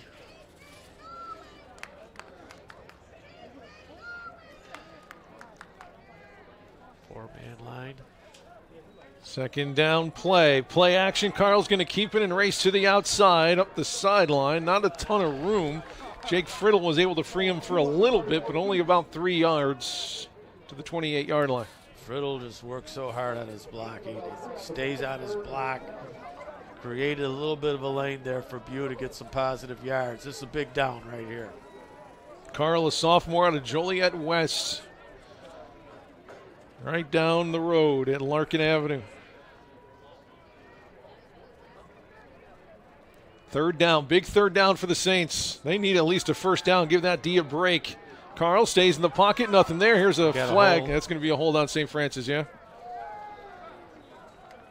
Throws it away at the end of the play. Yeah, that was, he held onto that ball an awful long time back there. You're going to get those linemen. It's difficult to hold your blocks for that long. See right here, when he's right there, he grabs him by the shoulder pad. Isaac Plua, the freshman out of Compton, California. Another freshman. Yep, on the offensive line. Pretty, they declined the penalty, by the way, and brings up fourth down and long. St. Francis will punt it away. And again, you got to watch out. They leave a lot of room in the middle of the field, man. And that's where they've been coming from. Oh. Watch it again. Pressure up the middle. It's on those two guys, the protectors, and make sure Adrian's got enough time. Oh, they're covered. Yeah, they're going to block the return. That was an interesting play. That's going to be didn't give enough room. Yeah, it looked like that time Taylor decided to do more of a coverage. They didn't come after it. The freshman there, Michael Hackman. They're high on him, but got there a little bit too soon. Number 21 for the Saints.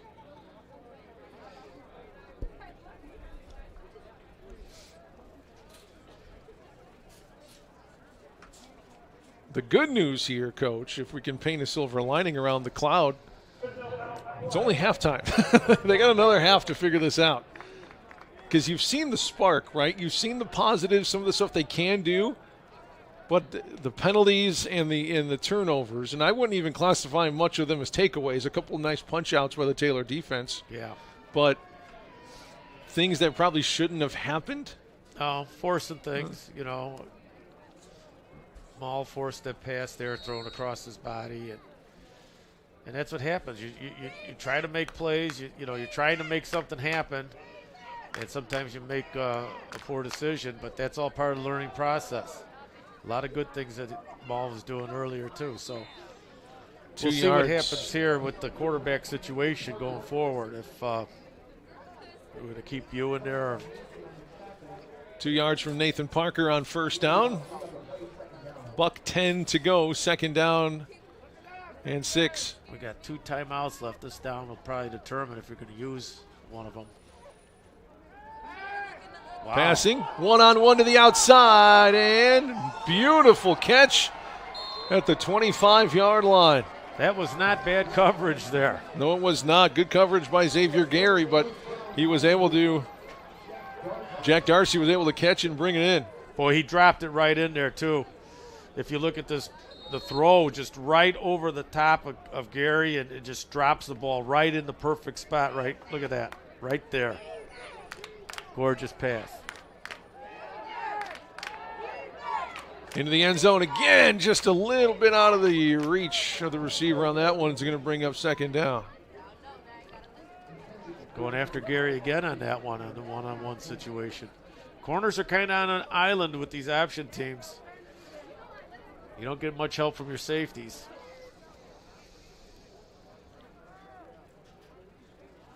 Safety's got a lot of responsibility in the pass game and in the option reads. Really can't give up another score here. 42 seconds to go in the half. Dockett on the move, fires to the boundary. It's caught, 1st down. Collision inside the 10-yard line, and a lot of space out there for those wide receivers to work. That was Brady Beal, his first catch of the season, I believe. Well, you threw 2 deep balls, and now you get the corners to play a lot softer to take away the deep pass, and you just throw the quick out.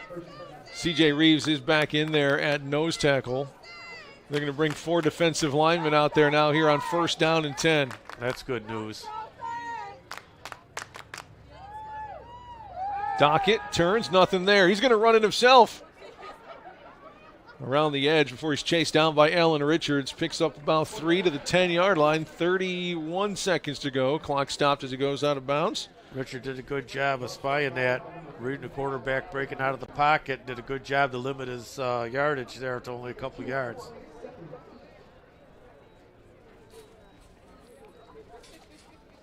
Brady Beal, who Look at how it breaks. Great read there by Richards to see the quarterback come out of the pocket. 2nd down and 8 from the 10-yard line. They can get a 1st down. 31 seconds to go. Dockett, nothing there. Well covered by the Saints. Got to cover the quarterback, though, too. Tripped him up inside the 10-yard line. Looks like he only picked up about 2, and there's a timeout. Very elusive on that play. When you got an option quarterback, he's used to running, so you get him in those situations. I thought the Saints did a good job of trying to corral him there, but he found a seam and was able to pick up a couple yards scrambling up the middle.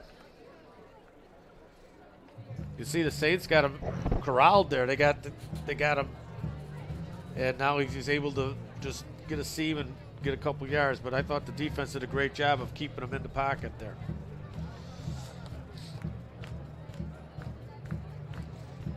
Head coach for Taylor, Aaron Mingo, in his 5th year.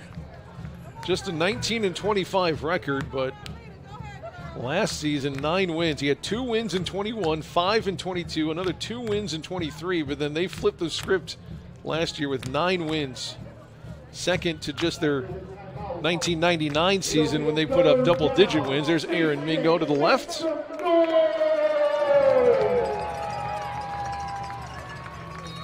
Out of Greenville College originally.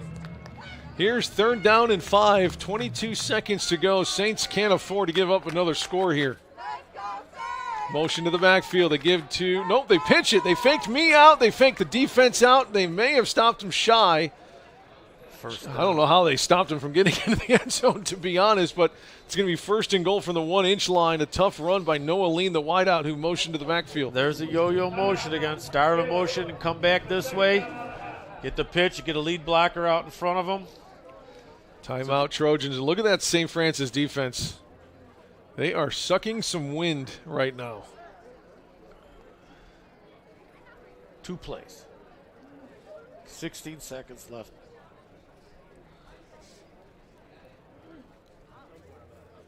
See See if we get some penetration here. They've never gone under center, so I'm assuming they'll be in that pistol look again. Only 2 tackles for a loss in this first half for St. Francis, and that's what they need. If they don't get a tackle for a loss, it's going to be a touchdown. And big boys for Taylor, probably pretty tired themselves. Right. That offensive line for the Trojans has been working today. They have been moving some Saints around. Well, they got the tight end with the wing stack there. Look for the runner to go to his right behind that wing. Right up the middle, actually left of the center. Left the center. And in for another score. They've had great success running up inside. You know, kind of like they veer opposite the motion. So they get the quarterback look like they're running option right, but the running back will hit the center and veer to the left.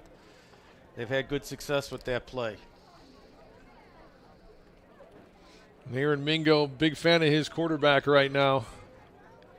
Number 1, Dockett, as the kick is up and good. Damon Dockett out of New Palestine, Indiana, a senior, returning starter, led the offense that was in the top 2 in rushing. And I think a lot of it, I mean, Jamison Chesser was their running back last year, and he was phenomenal.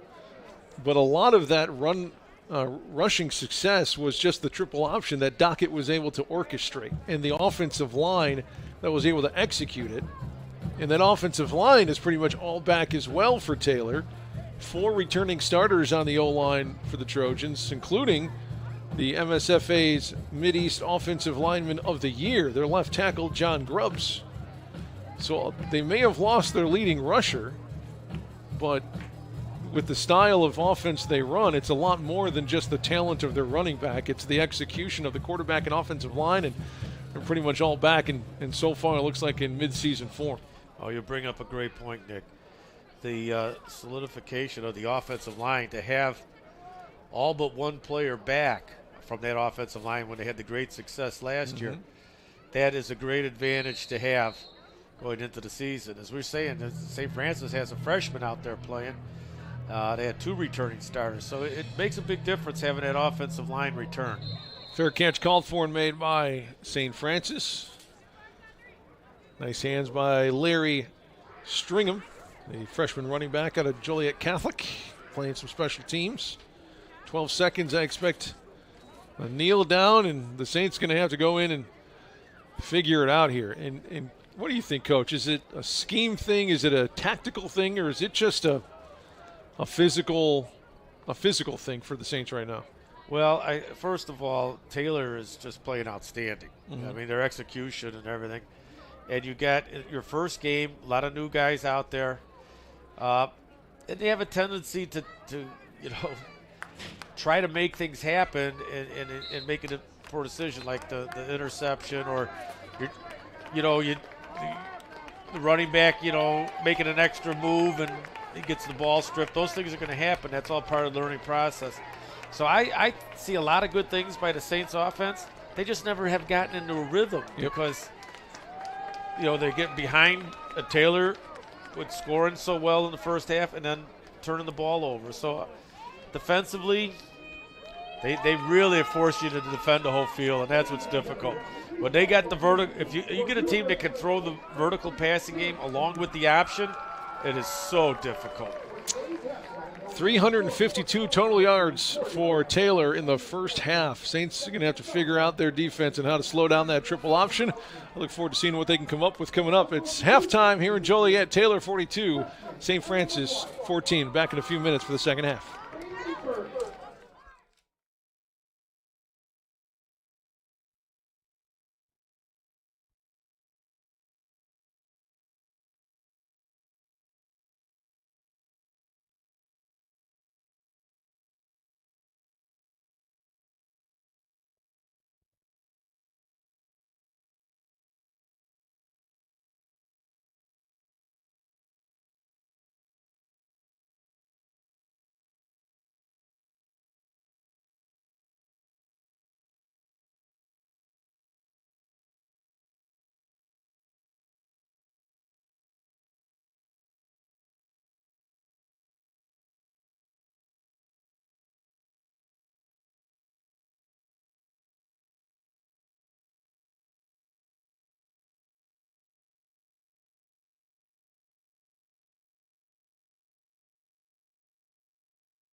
Halftime here at Memorial Stadium. Nick and Coach Sharp with you here, calling the St. Francis season opener. Of course, 42-14. The halftime score, the Trojans looking like a team in mid-season form, outgaining St. Francis 352 yards, just 175. And what's surprising, Coach, and maybe it shouldn't be surprising, but I guess it is, we went into this game calling Taylor a triple option team. And that they are. They run the triple option, but they're not just a triple option team either. I think they've shown that today. 193 rushing yards, which is just a crazy high number for a first half of a football game, but still 159 yards through the air as well. And it's been big plays, especially through the pass game. Only 6 completions. Hockett, the quarterback, is only 6 for 17 for 136 yards, a 35% completion percentage. It's not great, but the plays have been big. Their average per catch is over 22 yards per completion. So just like they did to Olivet Nazarene last week, they ran the ball well, over 300 yards. They had the big pass plays for big scores when they needed it. And so far, St. Francis is really going to have to figure something out defensively, just like Olivet Nazarene did last week, to try to slow them down in the second half. Without a doubt, when you have a team that runs a triple option as well as Taylor does, then you add the vertical pass game. Now you're dealing where you have to defend the entire field. You got to defend sideline to sideline on the option. You got to defend the vertical pass game. It's going to place your corners on one-on-one situations a lot. And if you play off, they complete the short pass. If you come up tight, play action, to force the safety to play run, they get you one-on-one on a deep ball. And that's what I've been really impressed with, is how well Taylor has executed both the running game and their option and the passing game. St. Francis needs to not turn the ball over. Sorry, Coach, keep going. They need to not turn the ball over. We need to put together a good drive here. I think that you take the second half right now and you just try to execute your offense to what you planned for coming into the game. Get some positive yards. Get some. The guys feel good about themselves. Get some rhythm, and put together a drive here. Would be great to start this half. Defensively, leading the way for St. Francis is Nick Franciscovich. 7 total tackles for him in the first half. Although, unfortunately, it will not be any higher, because if you remember, he made a touchdown-saving tackle in the first half. And he had to leave the field, and it was because of a separated shoulder, and he will not be coming back. As a matter of fact, his out of uniform and his arm in a sling. So not going to see one of the leaders of the defense, Nick Franciscovich. It'll be Saints football, as you see. Gavin Day trying to return it, gets it up to the 15-yard line, and that's a nice return coverage by the Trojans. St. Francis going to start with a long field.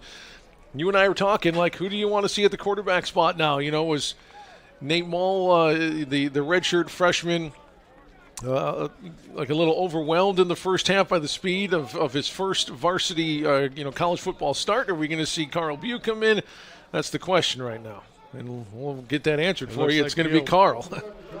As you see the return again from Gavin Day, he's brought down to the 15-yard line. It is Carl Bew's show right now. Well, experience, right? Carl's played in some big games. And I like this set with the 2 running backs right here. You get a lead blocker, and there you go. Gavin Day breaks one, spun down near the sticks on the first play of the second half. I already like the adjustment on the first play. You put 2 running backs in the backfield. You get a kick-out block.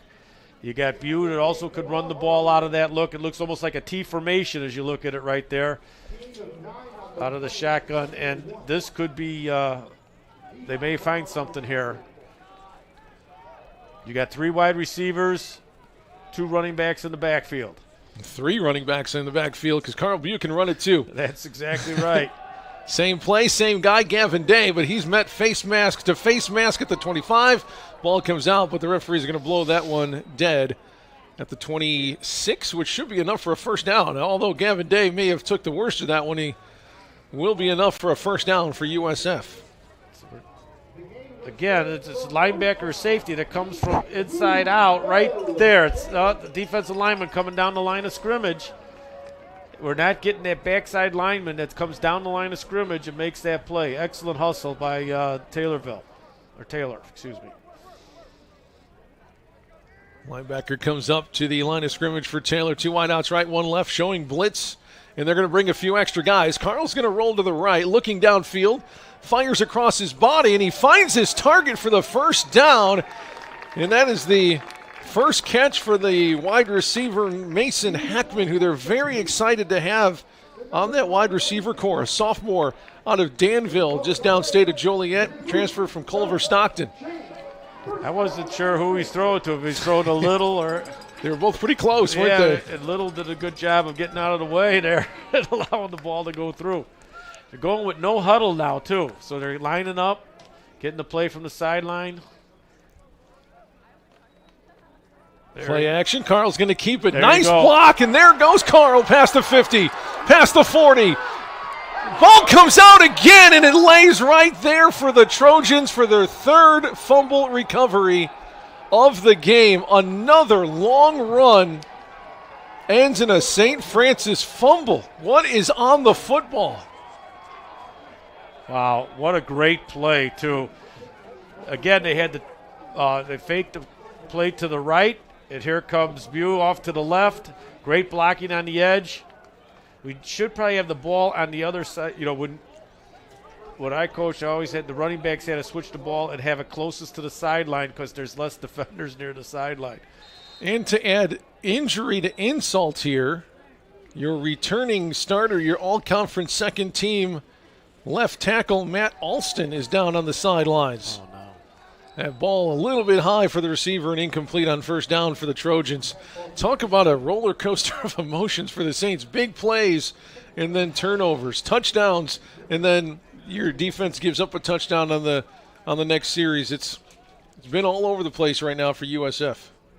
Yes, and it's tough. It's very difficult to overcome those turnovers.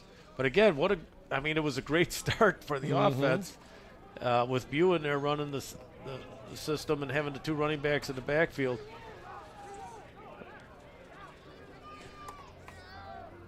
Hockett takes the snap. He pump fakes. He's going to go long, looking for the big blitz. It's underthrown, though, and turn around and incomplete. No. They're going to call in pass interference on Xavier Gray, kind of face guarding the wide receiver. The ball was underthrown. He didn't know what the wide receiver did. Wideout tried to come back for it, and there's the pass interference. Defense, number 15. 15-yard penalty from the spot. 25, from the previous I believe. spot. Result, first down.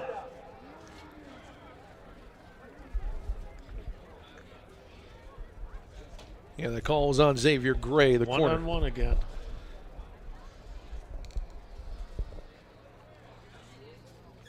They've been going to Gray a lot this afternoon. That was a prime interception football. If you would have turned around and looked for it, it's floating in the air in the wind. When you're playing man-to-man like that, you're back. You can't see the ball coming off. You need help from your. Play action again. They're going to look downfield. It's covered well. Dockett takes a hit as he's thrown, and that one is out of bounds, incomplete. The pressure applied by Nate Shute on the blitz from the corner. There's good pressure on that play. But, yeah, when you're playing man-to-man and you're running on the hip of the receiver, you don't see the ball thrown, and sometimes you got to get help from your teammates to yell ball, let you know that it's in the air. Or you watch the eyes of the receiver to see if they get big as they see the ball coming toward them, then you can turn on it. Second down for the Trojans. Nice Another pressure there. Yep. Another turnover from that St. Francis offense. 3rd fumble of the game. Option play. Dockett going to tuck it this time. He'll take a bit of punishment out near midfield, but picks up 8 yards on the play. Tackle made by Trey Sayers. I think that's the first time we've seen Dockett keep the ball on the option. Like I said, he paid the price, and he's a little slow to get up, I think. I think that's him down there.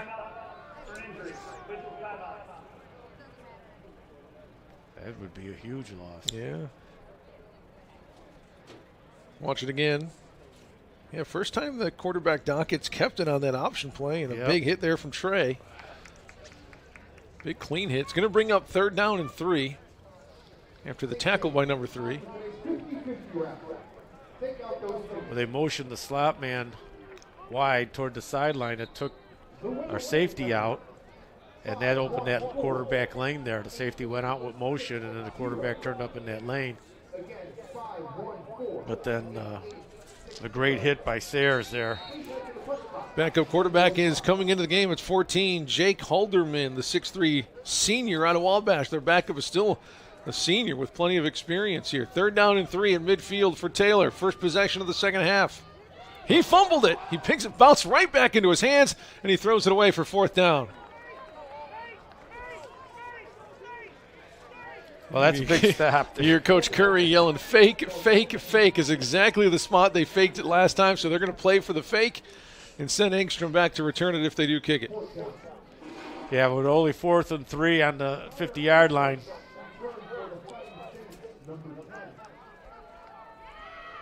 Yeah, they're playing the safety look with their coverage, with their punt coverage team.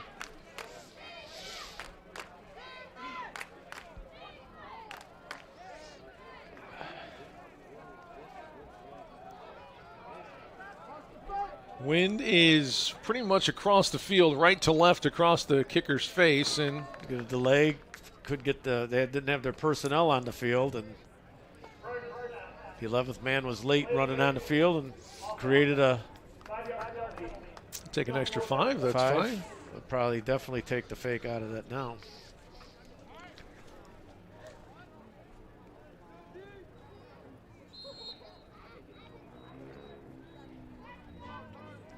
Story of the game so far, besides Taylor's offense, St. Francis giving the ball up 5 times. Look at the punt, sending Engstrom to the 18-yard line. He goes right up the sideline, though, before he's pushed out of bounds in front of the Trojan bench, right around the 35. Well, he shows some great quickness there. Connor Engstrom, the freshman out of Hickory Hills. Yeah, he's showed some great quickness, getting that ball and taking up on the sideline like that. So you can see right there, one good block on the edge, and he's going.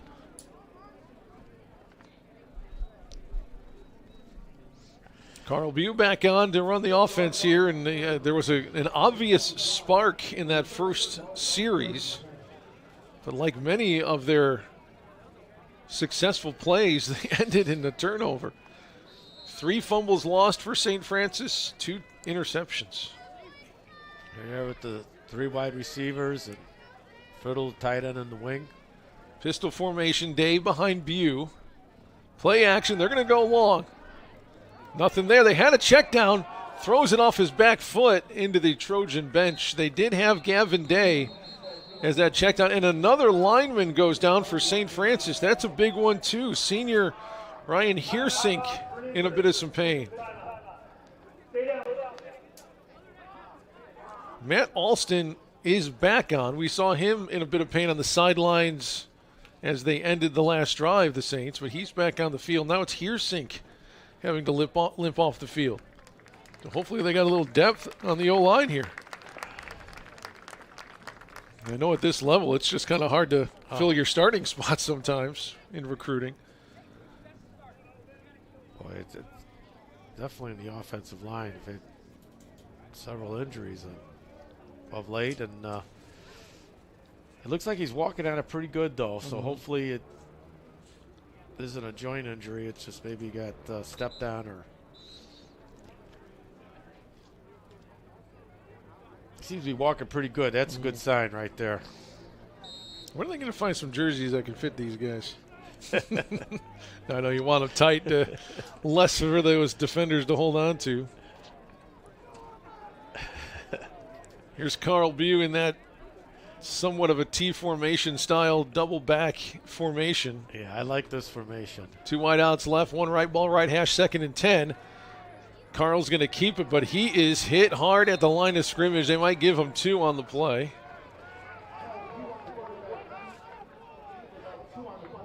Again, you look at Taylor's defensive line. They seem to, they're not getting pushed at all. Kind of stiffen up there and fill the gaps, and linebackers are free to, there's nobody getting on the linebacker, so they're free to come in and make tackles. It's Carl Bew in for the second half after a rough first half for that Saints offense, and hopefully he can provide a spark here. 3rd down and 8 from their own 40. Carl drops. Here comes pressure. Escapes it right. He's got a bit of room, but he throws it, and he throws a pick. The 6th turnover for the Saints in the game so far. Return to the 30-yard line. Gavin Day has to make the tackle. I thought Carl would run it. I thought he had a little room to make it to the sticks, but yeah, it looked like at least, pick up a good chunk of yardage. But again, we're thrown back across our body, across the field, and that's never a good thing. And you can understand the feeling to need to make a play down 42-14. Well, the key again is, we're not getting yardage on first down, early downs, and putting ourselves in passing situations. And it's difficult when the defense knows you have to throw. Hockett back in at quarterback. Look at that seam. Not that it really matters because anyone can hand it to these backs, and they are making plays. First down, pickup of 6. Maybe 7 on the play. Real impressed with Taylor's offensive line today. Would you say that's really the difference in the game right now? It that really the is. dominance? Look at the seal. Look at how they down blocked everybody. I mean, they moved guys 4 yards on that play, down blocking them. And it just creates a great seam to run in, and then you have to defend the quarterback keeping the ball, so you can't have anybody from the outside coming in on that because the quarterback's out there faking option. And you look at the touchdown drives for Taylor, only one of them has been more than 5 plays. Not only have they scored a lot, they've been doing it quickly. Yes. Another pickup of 4 makes it 3rd and 1 inside the 20-yard line. 9:54 to go in the 3rd. And now they're going with no huddle.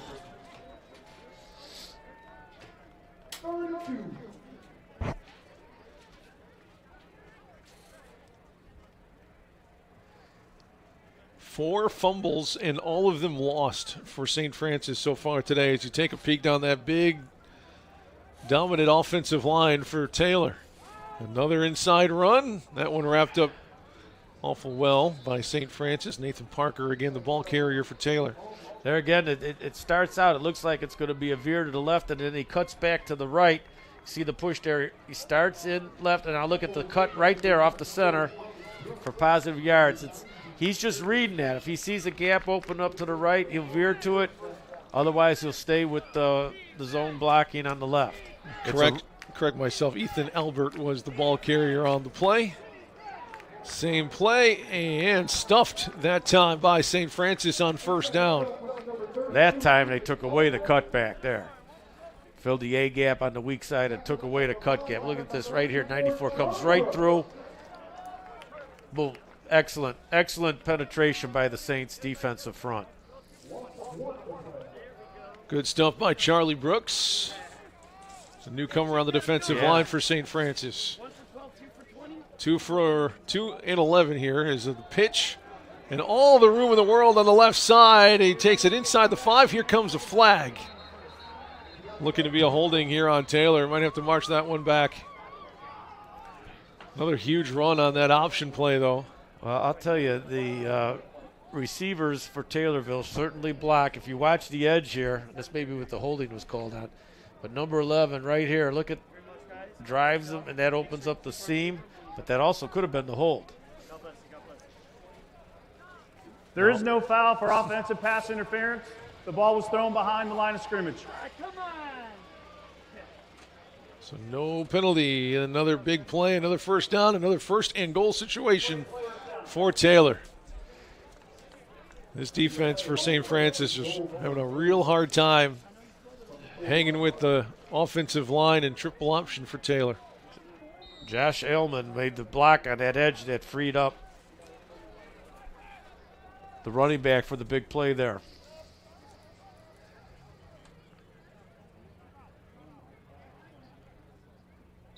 Timeout called by Coach Curry and the Saints. We'll take a timeout too. 8:05 to go in the third quarter. Saints trying to claw back into this one, trailing 42-14.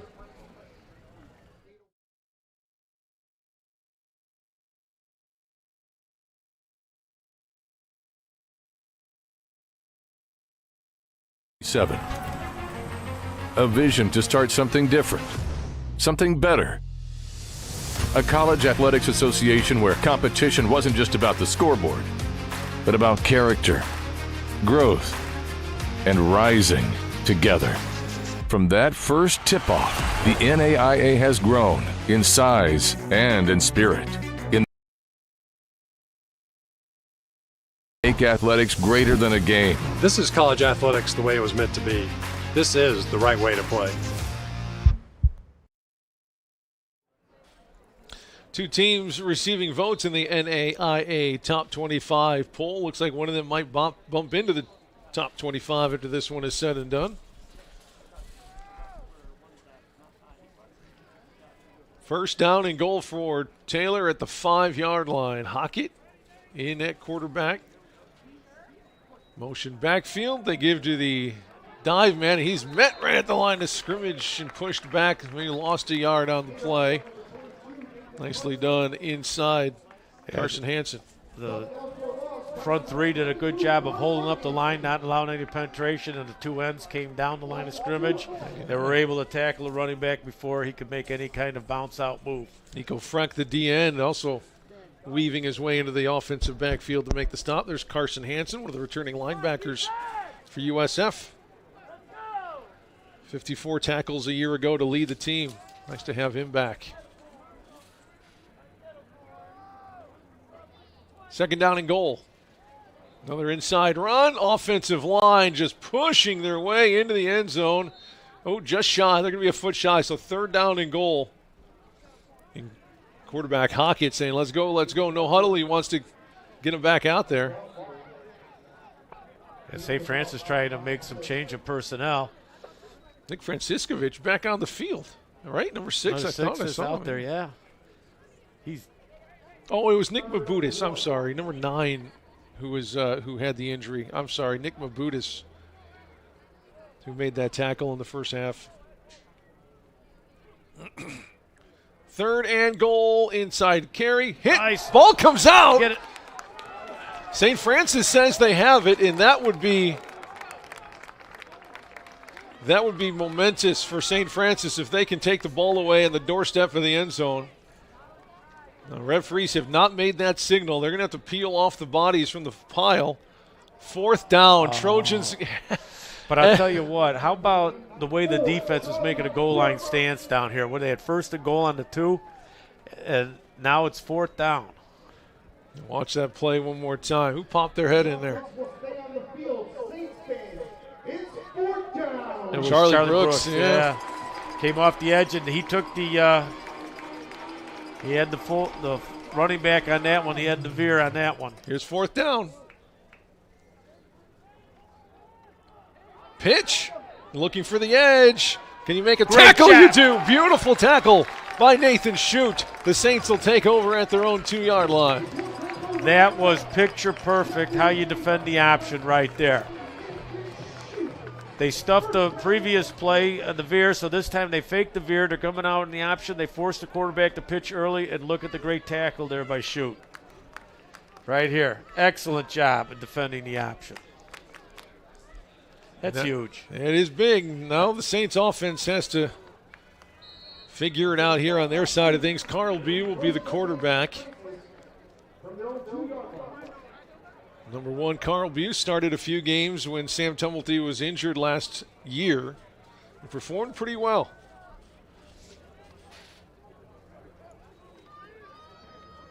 Inside carry for Day. Trying to get a little breathing room out to the 5-yard line. He'll give him 2 yards. Yeah, just a straight inside zone play. Get, like you said, get a little room here out to the 5. I'd like to see him come back to that view running the ball off the fake.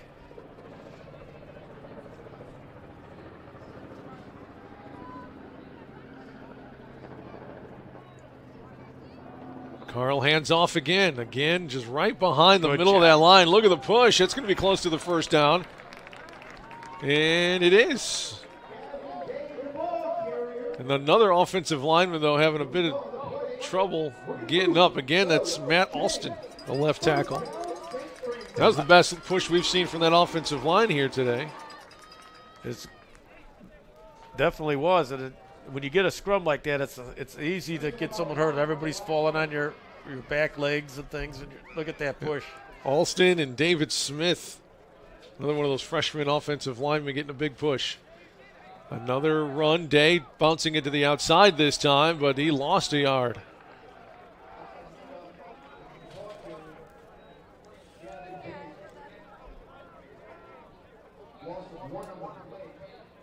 We'll see if right here again, zone play, we got the lead blocker by a tight end, but there's nothing there. Once again, you see the excellent job that Taylor does in filling the gaps, allowing the linebackers to get to the play. Bu, 6 foot 202 sophomore out of Joliet West.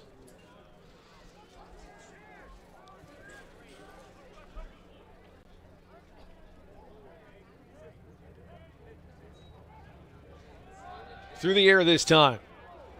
Downfield, down the middle of the field, coming back for it is, oh, he almost had it. Mason Hackman had it right in the breadbasket, but couldn't pull it in.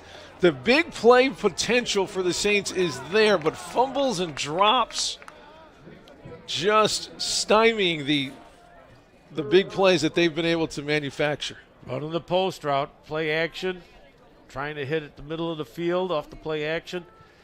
Had a step on him. Nice ball by Carl. Defense did a good job of just kind of raking the ball out of his arms at the end there.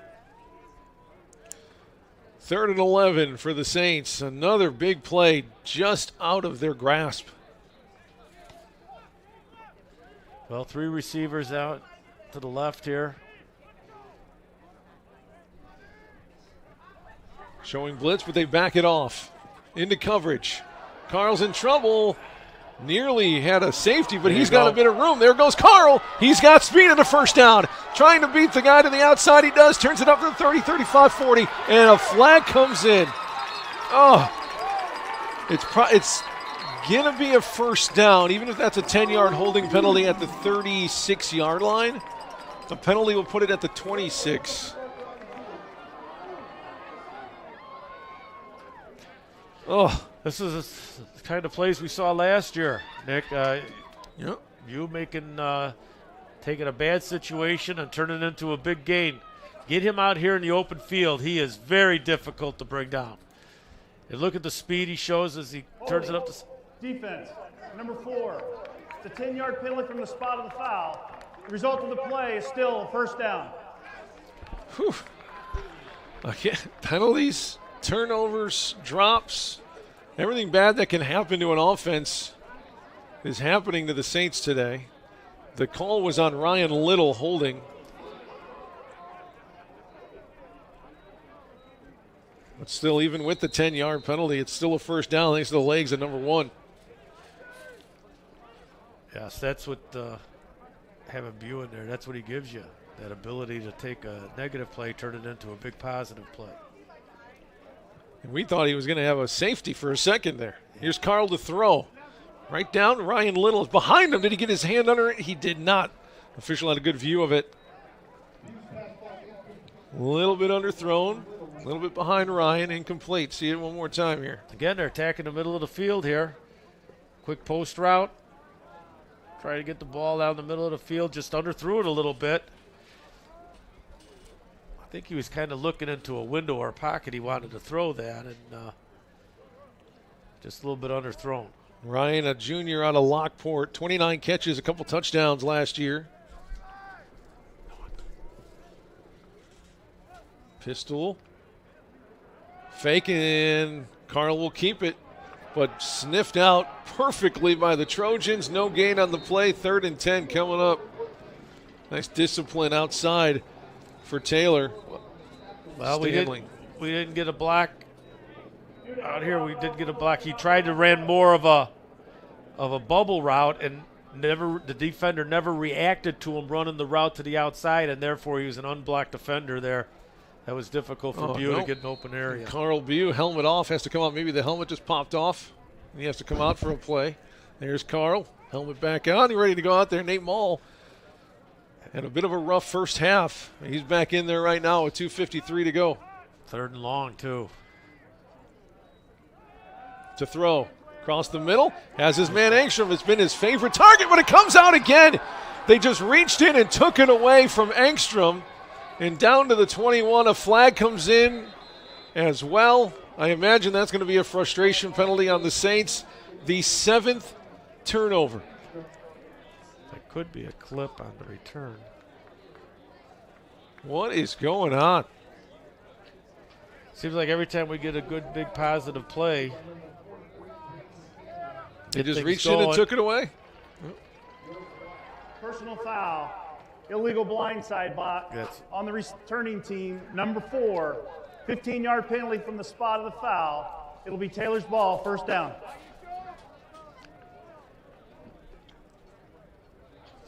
Well, the story of this game is turnovers. I mean, it's been as good as Taylor has played. We've been giving him so many opportunities on a short field.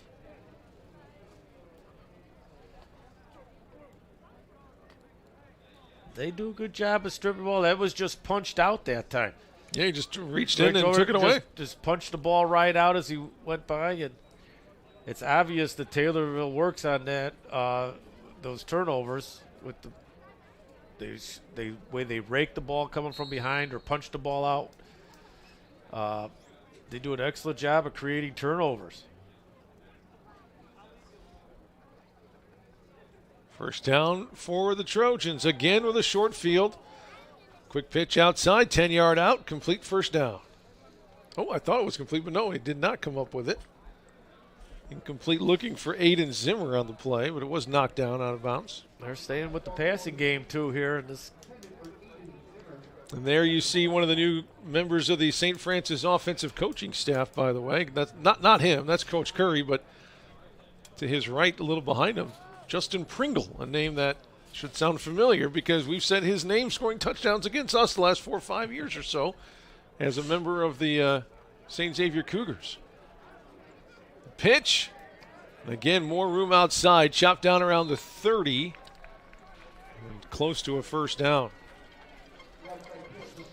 They're just a well-oiled machine. Boy, they run that option perfect. They have receivers block well downfield. They get the pitch out quick. And they just seem to constantly getting first downs, moving the ball off that option game. 2 minutes to go in the third. Now they snapped it. St. Francis wasn't even lined up that time. They didn't even have their defense set. Quick snapped them on 3rd and short. As you can see, they would never look at. If you look right here, we are not in position. A quick snap gets the first down. Still trying to get it right. There we go. Hockett, quick throw. 10-yard stop route, turns around, picks up a few extra for the first down. Nate Shute on the stop, another chain mover for the Trojans. Just playing a matchup game. If the corner's tight, we run the fade. If the corner's off, we run the quick hitch out there and get the ball. And that's how they read it. They look at it and say, okay, corner off, we'll hitch it. Corner tight, we'll fade it. Hansen in there for the first contact. No gain on that play. And I think Trojans are just kind of playing with the St. Francis defense in terms of the no huddle and the quick snaps. They know they're tired. They've been on the field. It feels like a long time. Actually, the time of possession is not that crazy. As a matter of fact, St. Francis has had the ball more. It just feels like St. Francis defense has been out there a lot See how more. we're not set again. I just got set. Hockett pitches. Tight end doing a good job blocking on the edge. Yes, I mean, Taylor's just still working on their game. They're working, like you said, they're working on no huddle. They're working on different formations as they're coming out. That time they were much more of a tighter formation. They're working on their quick passing game out to the outside, whether it be a fade or a quick hitch.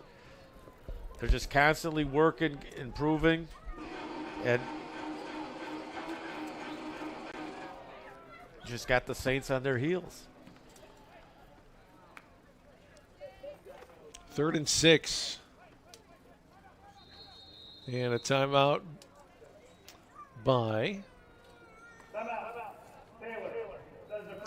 Trojans call it with 19 seconds to go in the third. We'll take a break too. It's 42-14 as the turnover bug has come to bite St. Francis today on the USF Sports TV network.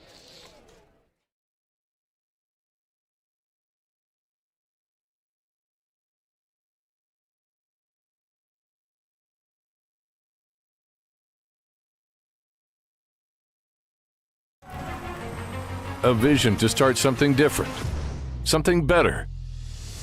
A college athletics association where competition wasn't just about the scoreboard, but about character, growth, and rising together. From that first tip-off, the NAIA has grown in size and in spirit. Make athletics greater than a game. This is college athletics the way it was meant to be. This is the right way to play.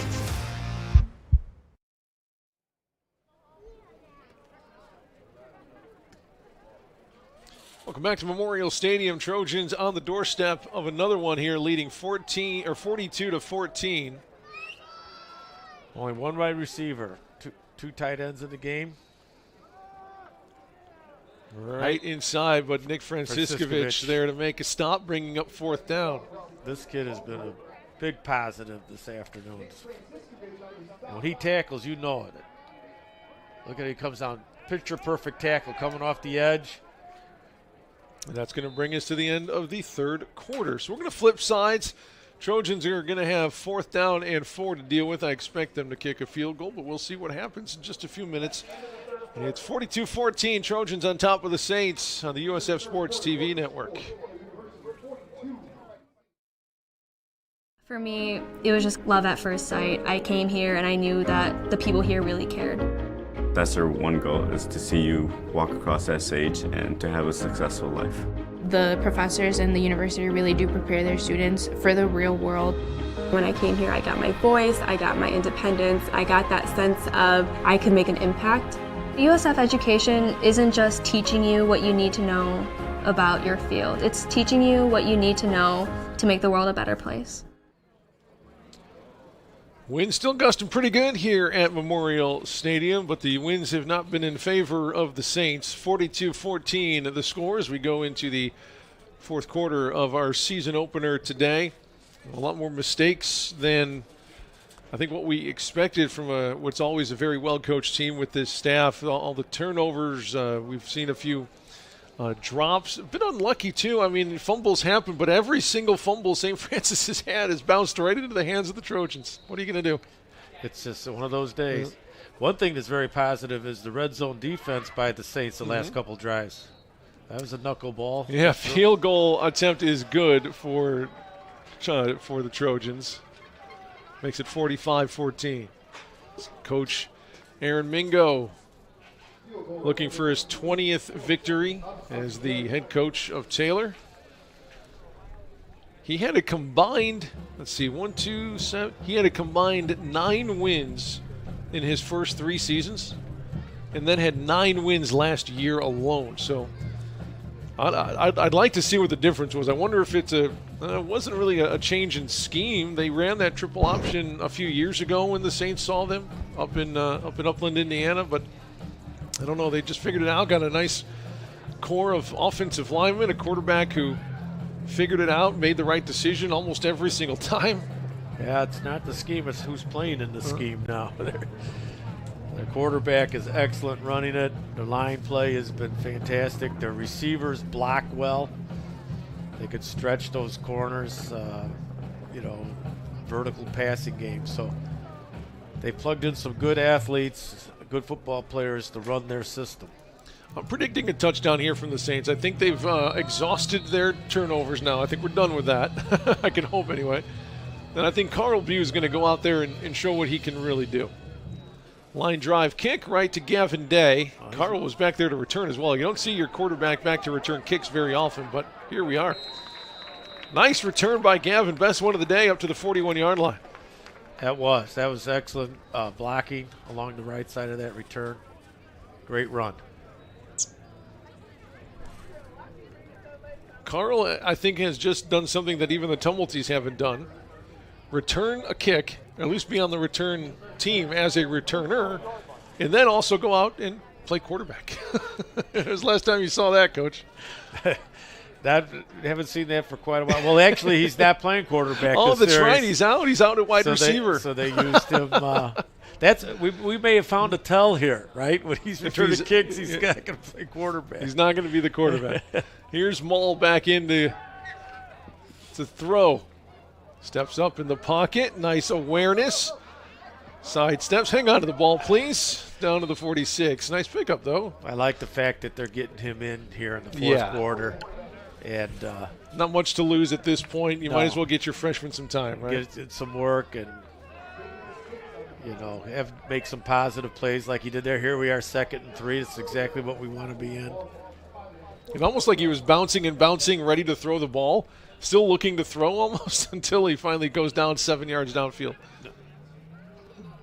And the pistol again.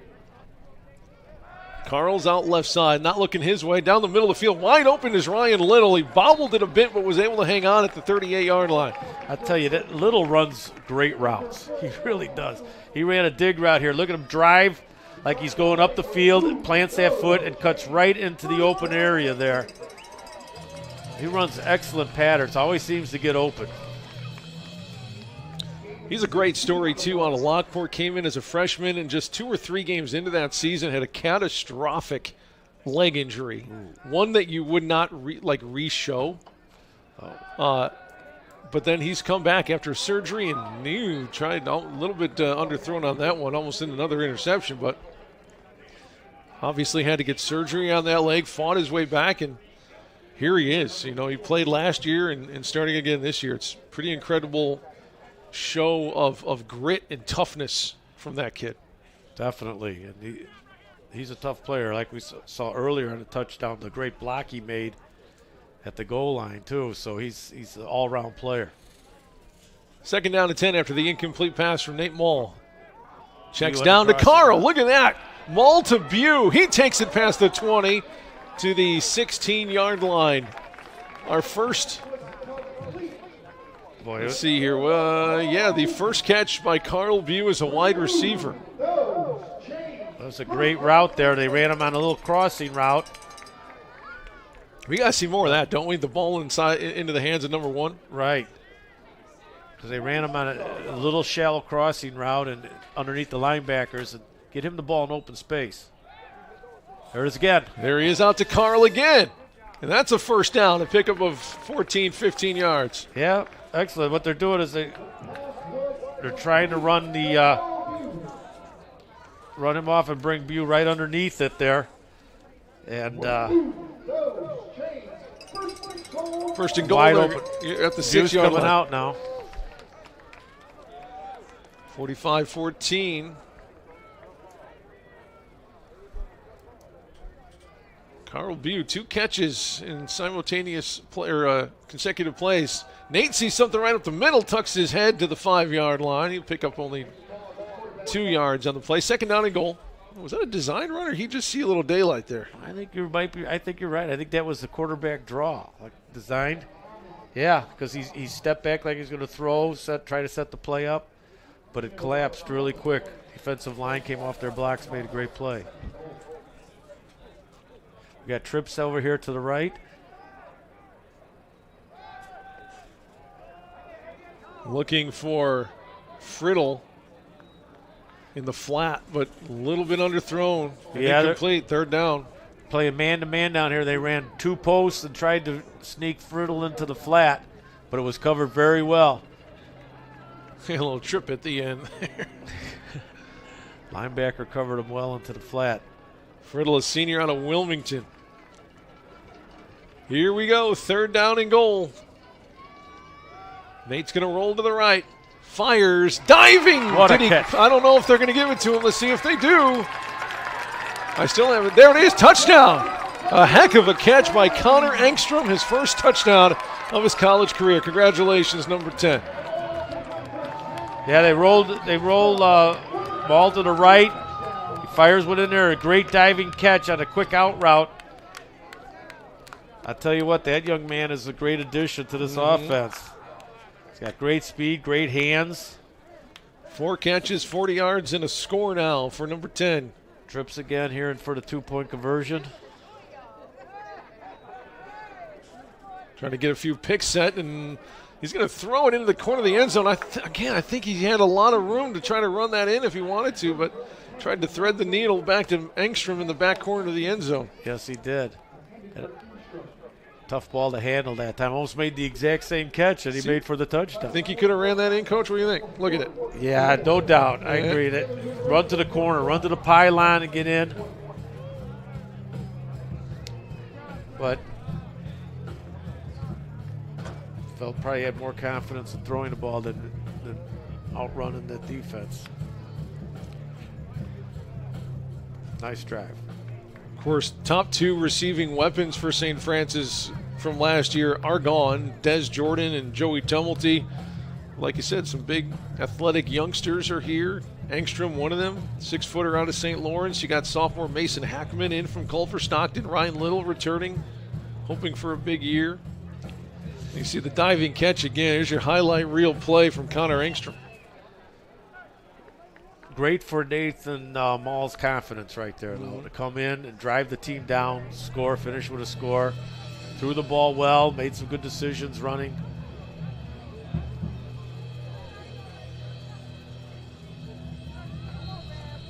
Nate Mall down there at the bottom of your screen talking to offensive coordinator Matt McCarthy. Kickoff will be fair catch called for, right? Yeah, at the 10-yard line. Looks like you had a ton of room if you wanted to return it. But fair catch called for by Jedediah Galvin, the second leading rusher for Taylor at the moment. He's got 75 yards on just 3 carries. Nathan Parker leading the way for Taylor on the ground. 19 carries, 107 yards, and 3 touchdowns.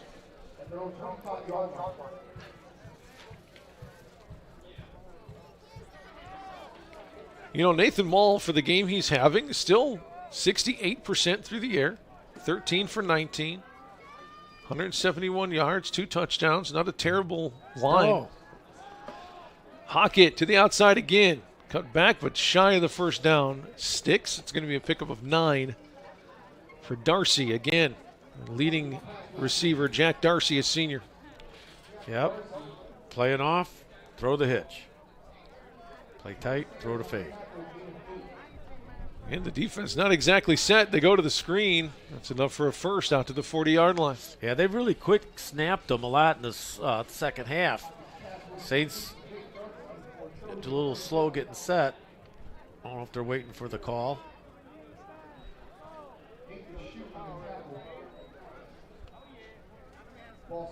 Number 8, Jack Darcy, senior out of Elkhart, Indiana. Today, 4 catches, 92 yards, a touchdown. Last week, 2 catches, 2 touchdowns.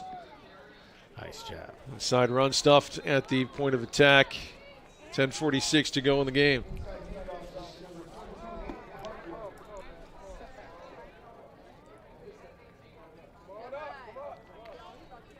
Yeah, the Saints did a good job of standing up that offensive line. Linebackers filling the gaps. Short game. See, they adjust tempo. I mean, they don't huddle, but sometimes they go quick, and then sometimes they take a little time to get the play in. So they're mixing up the tempo. Downfield, right sideline has him beat, but overthrown, incomplete. Nate Shute got beat on the play, but the ball a bit overthrown and incomplete. That time, corner played a little closer to the line of scrimmage, a little press coverage, and they throw the fade. Not real sophisticated, but very effective. Seems like they're really working on their passing game more than anything the second half. It's almost like, hey, we got the big lead. Let's work on our passing game. We're known for our running game. Albert behind Hockett. Sends Lean in motion to the boundary outside. Yeah, Nate Shute was kind of all over him on that play. I'd be surprised if there's no flag. No? Okay. Thought he was a little bit aggressive on the coverage, but that time they ran a play action off the option look.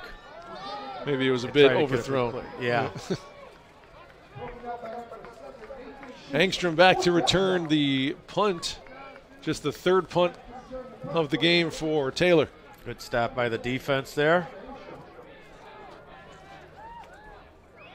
Should get pretty decent field position after the punt. High punt. Engstrom's going to have to fair catch this one. Oh, he got leveled, and he did not have any kind of time. We may get a target here. Yep. Might have led with the crown of his helmet. I mean, did he hit him after he caught it? Yes, but I don't think he didn't give him enough room. Not enough, yeah. But this could be even worse. He might be thrown out. No, he hit him with his shoulder. Yeah, it was a shoulder hit. Nice job by Engstrom, by the way. Didn't drop the ball. That kid's a tough nut, man. He catches the ball, runs well. He's not afraid to stand in there and take a hit. Kick catch interference. The kicking team, number 95. It's a 15-yard penalty for the spot of the foul. Ball, first down. Okay, pretty good field position here, up by the 40. He just got hit by a defensive end going full speed and didn't drop the ball. That's pretty impressive. It's one tough freshman. Yep. All right, let's see what we can do here with the ball. Just want to get something positive, huh? Keep it, yeah. Nate Mall, the quarterback. Carl Bew is going to be a wide receiver left side here is our flyover.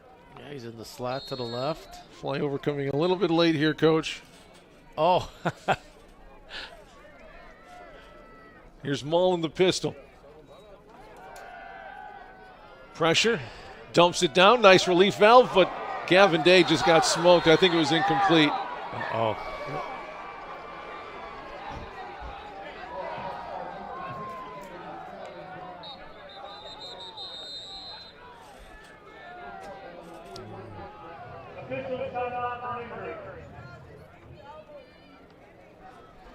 Seen a lot of Saints getting hurt today too, which isn't great.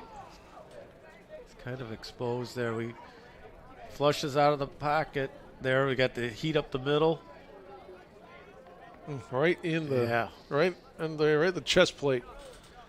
Nice clean hit there by Taylor too. I think they wanted a fumble. I tend to agree with the incomplete call.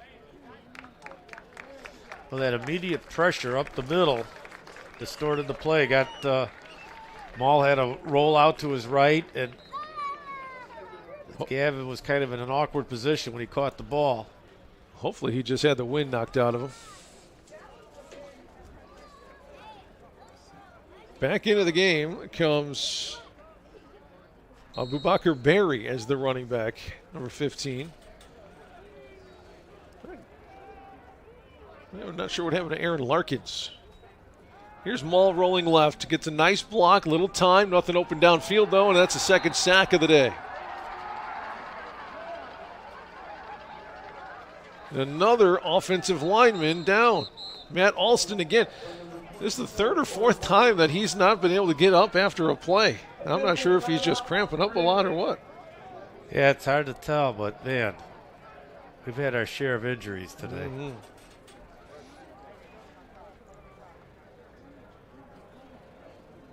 Well, here it is. He rolls out to his left. And right here.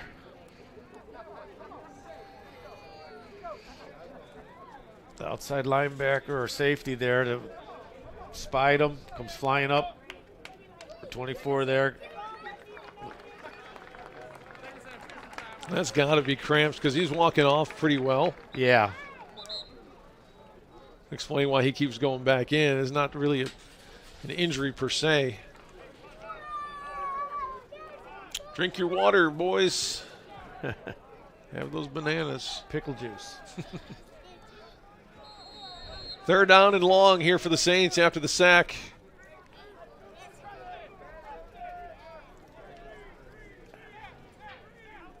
Bew is the wide receiver left. 9.5 to go in the game. 4 wide receivers. Just go. Run, Nate, run. Look at all the room, buddy. Slide. Oh, nope. Puts his shoulder down to the 45. A pickup of a little over 10 yards. He's going to bring up 4th down and 4. Slide, Nate, slide. Good protection up front. And then, yeah, everybody's run off with the four receivers, and excellent chance for him to get some positive yardage. Now, going for it on 4th and 5. 13. New receiver Agson Branch, the freshman, wide left here on 4th down and 5. Quick pitch outside, bit high, toe tap on the sideline, and it is complete for Jake Friddle. Nice route. They just ran a quick stop out there, run everybody up, stop at the chains. And Friddle, watch Friddle here. He's going to come on the out, wheel to the outside. Great catch. Gets up, catch the ball in his hands, gets that 1 foot in. Right back at it. Working our hurry-up offense here.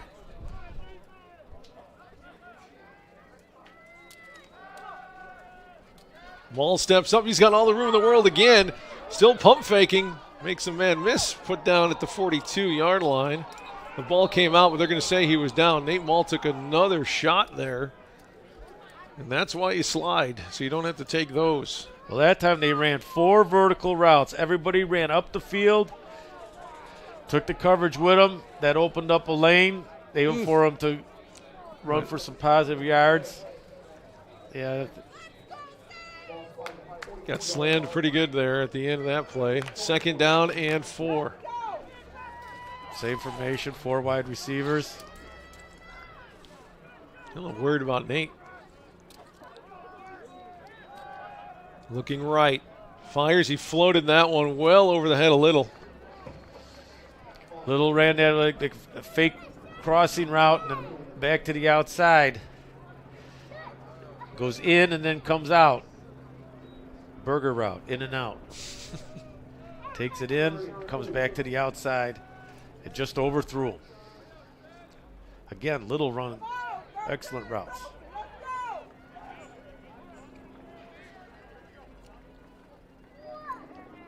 Third down and 4. Same play, underthrown, could have been intercepted. I'm worried about Nate. I don't think he's right.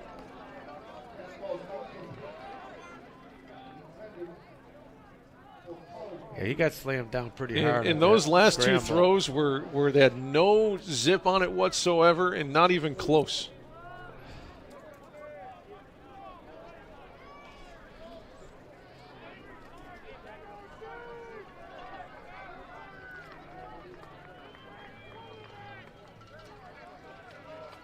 Here's 4th down.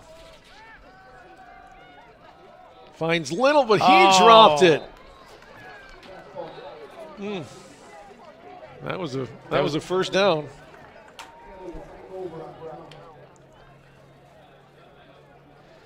Well, I'm glad to see Nate Mall have, a couple good series there. Let's see, he is wincing a little bit over there. Yeah, I don't think he's right. A lot of positives there, that young man.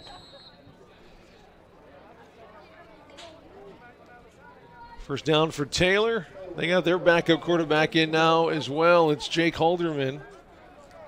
Saw him after Hockett took a big shot, and Nate Mall takes a seat on the bench near side. On the ground, a big hit. I believe it was Sayers. Yep. Sayers coming down the line. He had the veer on that option scheme. Still another tough run by Watch him Ethan come down Albert. the line right there. Man, Look at him run downhill, though. He still picked up another 4 yards after contact. 2nd down. They give him 5. 2nd down and 5. 6:45 to go in the game.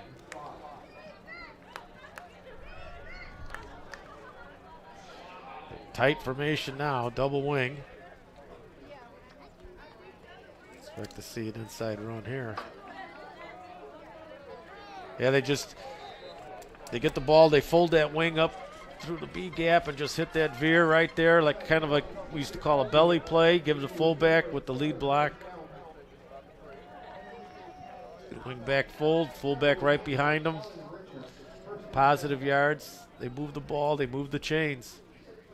Alan Richards with the tackle, but a fresh set of downs for Taylor into St. Francis territory. Tight end reset. Same play. Same result. 4 or 5 yards every time.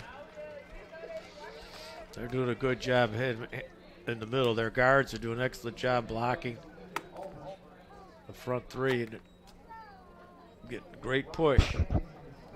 That's the start of the option, too. If you could start out running the ball inside well, and then everything else gets set up off of that. Your quarterback, your pitch back, and then also your play action passing. Nice wrap up inside. It was our new friend on the defensive end, Charlie Brooks, number 94. Charlie Brooks played that very well. Come down the line of scrimmage. Wasn't blocked, come down the line of scrimmage. Brooks, a transfer from Roosevelt University, grad student. 6'2", 270 for 94.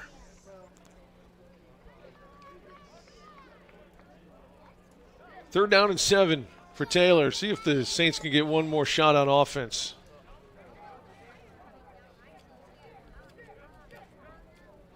Tight end moves right. Play action. Stepping up, going to try to run for it. It's going to be a foot race to the sticks. Taken down at the 38. That's not enough. Fourth down. Nice chase down Carson Hansen along with Mike Carver. Hansen showed some quickness there, chasing that down. Once the quarterback committed, you can see him come right here. Watch Hansen close with closing speed right there. Nice job. Coming off his pass coverage duties to make a play on the quarterback scramble. A punt, Engstrom back there. Hopefully he doesn't take another unnecessary smack. Should give Nathan Mall one more chance. There's Connor Engstrom, freshman. Spiraling wobbler at the 4-yard line. Yeah, you probably want to let that go into the end zone. That's a freshman mistake right there, and a very long field now for Saints. That would have gone in the end zone. That's not one of those that would have bounced back, you know. Yeah, that point was not, up and down. That was the. No.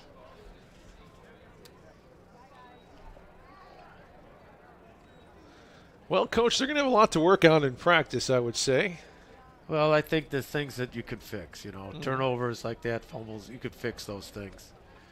I really, things that I see that I'm excited about is there was no quit in the Saints. The defense with their two goal line stands that they had there. The offense, both Bew and when Nate Mall came in, they moved the ball here in the fourth quarter. So there's a lot of positives I think you could take back with you. It's just that you fix those turnovers, and that's an easy fix. Run up the middle for the Saints goes to about 10, few yards there. Second down and 7.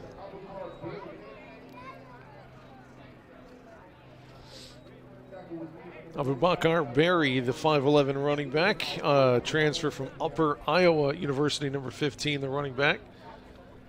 I think when they look at the film, they're going to see how this score could have been much different, how much closer a game this could have been.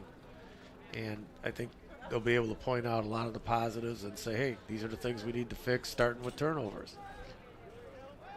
Mauled to throw, spins back, rolling left, tough to throw there, but he does tuck it and run for the first down. It's exactly what you need to do. Showing me some savvy this quarter, Nathan is. The game was good for a first down. Ball flying on a 16-yard line. First down.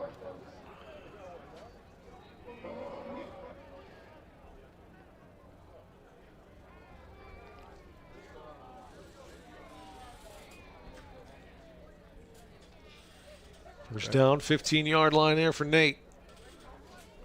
Maul the snap. 4 wide receivers downfield, running. Lofts it up for Little. Up, makes the catch, inbounds. Wow. It's a tough catch by Ryan Little for the first down. Little was covered on the curl route, and he just stayed his ground. I thought for a moment there that Maul was going to try and throw this away, but he dropped it in right over the defender. Look at Little Beautiful right between throw, two defenders. Yeah. That's incomplete in the NFL, but here, that's a beautiful catch. Nice throw.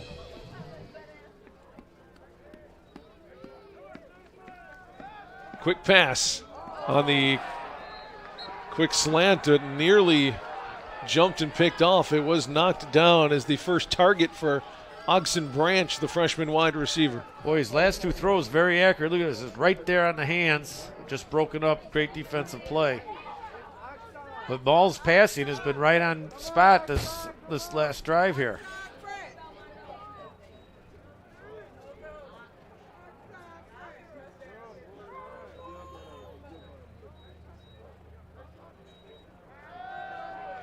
Maul across the middle has Bew caught at the 49.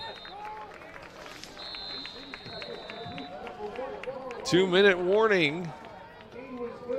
They give it to him right at the midfield stripe. Watch the route by Bew again. They're just running 4 verticals up the field. They hit him right in the seam, right between the safety and the linebacker there. Nice read by Nathan Maul and a nice catch by Bew.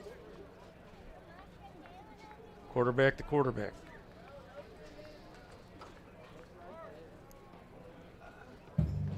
Timeout on the field with 2 minutes to go. A lot of good flashes by a lot of players. Obviously, there were plenty of mistakes, turnovers, drops. Leaving little things like maybe catching a punt when you shouldn't have. But like you said, Coach, all those things are fixable. You can work on that in practice, and they might be carrying footballs around just during their everyday, I think. Yeah, and there'll be point of emphasis in practice on those things. But again, we mentioned at the start of the broadcast that the biggest improvement of any team is from week 1 to week 2, and I'm sure we'll see that. I think there's a lot of positive things here with the young players. We've had some injuries. And here's Matt Alston, coming off again. It's poor guy, but guys have stepped up. I'm real excited about what I'm seeing here as far as how hard these kids are playing and the talent that we have out there. 4 receivers downfield. Nathan fires on the run again, looking for Bew. St. Francis bench wants a flag. Flags do come in, but well after the play and behind the offense, right near the line of scrimmage. There is a Taylor player down. I think they're going to get a late hit or some kind of blindside block on St. Francis. Personal foul. Offense, number 65. Unnecessary roughness. 15-yard penalty from the spot of the foul. Will remain. Second down. That's the last thing you want to see. Isaac Pula, the freshman.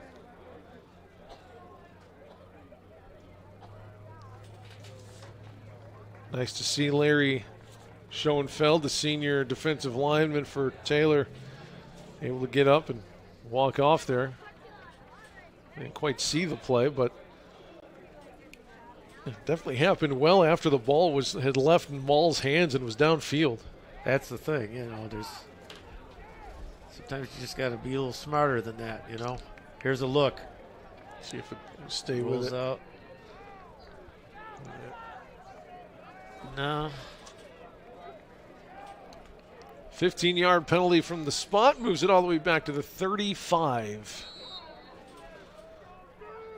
2nd and 25 to go after the penalty.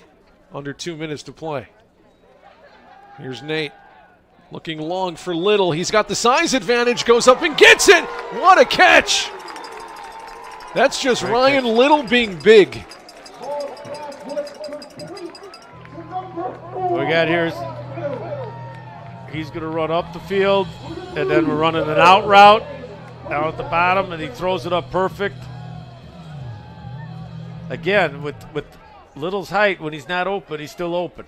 He'll get a lot of 50-50 balls, The corner that he's playing against, too, quite on the short side. Here's Maul being chased down. He's got to hurry. Fires on the run again. Beautiful. Here's Friddle at the 13-yard line and out of bounds.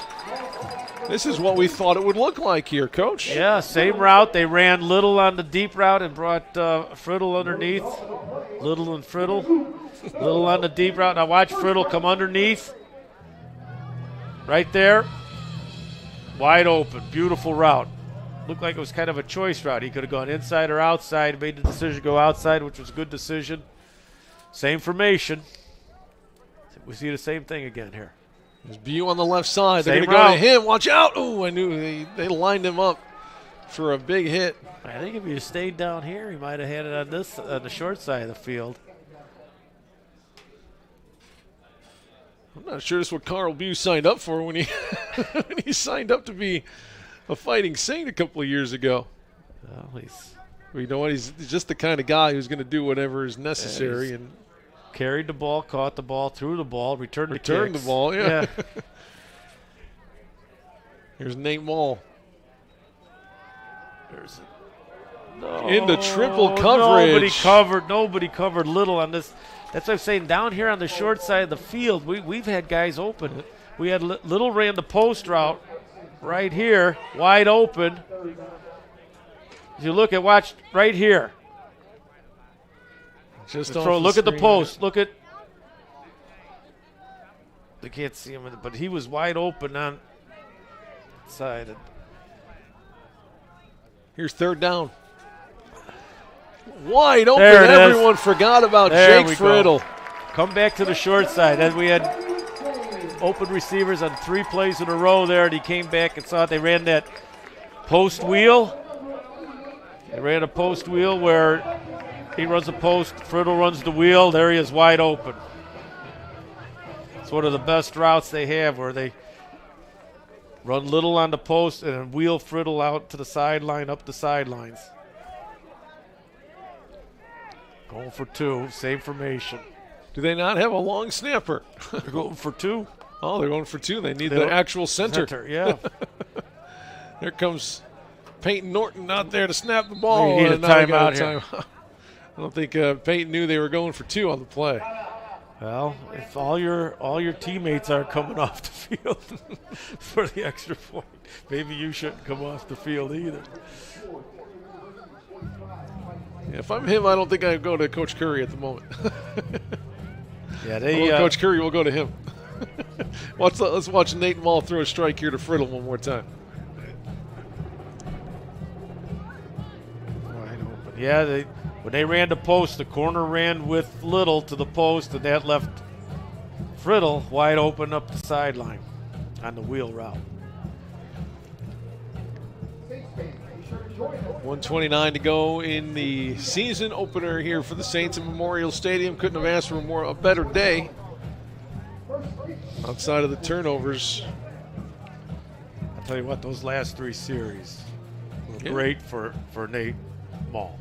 Yeah, he needed after a rough first quarter. He needed a little confidence boost, and he definitely got it. And even on top of that, we saw Carl Bu, quarterback, who performed pretty well too. So a couple options there for Matt McCarthy's offense. Definitely. Speaking of Carl, he'll go in the jet motion right now, and he'll get the ball, and he'll turn turn a corner, and a great block, and a touchdown for Carl Bu. Outstanding block by a running back there. How about this for a drive here, Coach? I called it a touchdown, but it's a 2-point conversion. I think we got an injured Trojan as well, but here, watch it again. They run the jet, and the running back's going to be the lead blocker. Look at the kick-out block right there. He hurt his knee. That's an ACL. Nasty. That's nasty. Oh, my God. So hate to see that. Yeah, 2-point conversion. He just got twisted up on his own knee. The Trojan player the way did. He landed on it. Watch. The drive for St. Francis took just over 2 minutes, was 8 plays, 80 yards. Nice drive for the Saints offense there. But, yeah, we're worried about the Trojan player. That's how he landed. Yep, he got his legs flipped up and he landed awkwardly on and twisted up that knee. I believe it was Owen Fulta, 39. The block comes right out here. Right there. And he just lands on it. What a tremendous lead block by our half. It's a new guy, too, the halfback. 15 Barry? Yeah, Barry. Just that was a fantastic block. Unfortunately, young man landed very awkwardly with his leg bent behind him. Put the hands team out there for the Saints, work on the onside kick situation. Might as well here with 1:29 to go. Well, there's the guy you want out there on it then, number 1. I mean, okay, so now he's been on every. Yeah. Now he's on the kick cover team. He's definitely the slash. He could play any position out there.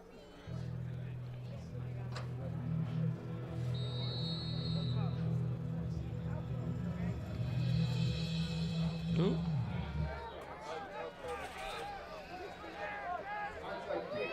Unsuccessful onside try. I'll tell you what, 45-28 looks a lot better than 45-14 did not too long ago. Well, I mean, you think 45-21. You think about the turnovers. I think this is it. When they get ready for next week and they look at this film, they're going to see how many opportunities they had. As you were saying earlier, many of those turnovers are after a big play. Yep. And some knees coming up from Taylor. St. Francis will likely use their last timeouts, or maybe they won't. Doesn't really matter since they have 4 downs here and $1:17 to go. Just 1 timeout for St. Francis.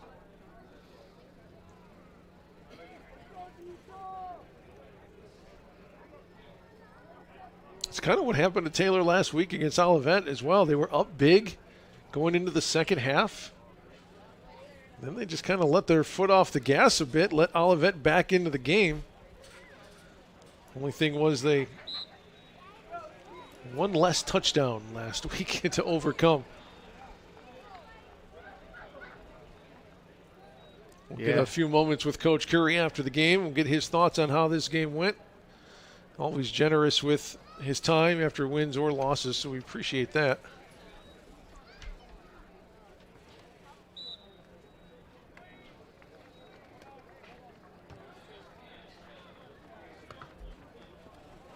A lot of positives to take from this. I know that this one hurts. You hate losing a game, but there's a lot of your young players. There's a lot they will learn from this, but it's there.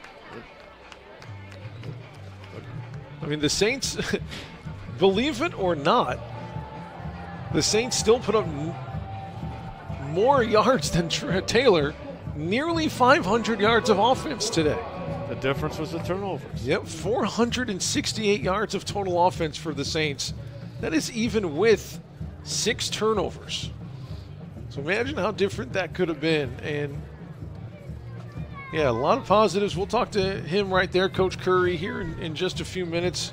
Well, I think the storyline is how well Nate Mall played in the second half. Yeah, what could have been a disaster for his mental, his confidence. You know, you got Carl Bew in there, gave Nate a little break. I wonder, that's maybe one of my questions. What was the message to Nate when you kind of came out in the second half? Carl Bew started. And I'm wondering, too, if there was a game plan where they wanted Bew to get a couple series in, too, with quarterback. Mm-hmm. You know, being the fact that he was okay. And Coach Curry down on the field right now, and we were just, chatting about how you guys wanted to use the quarterbacks compared to how, it kind of played out. Nathan had a bit of a rough first quarter, bit of a rough first half. Carl got some touches at quarterback, but then Nate come in and played really well to end the game. So what were your thoughts on the quarterback today?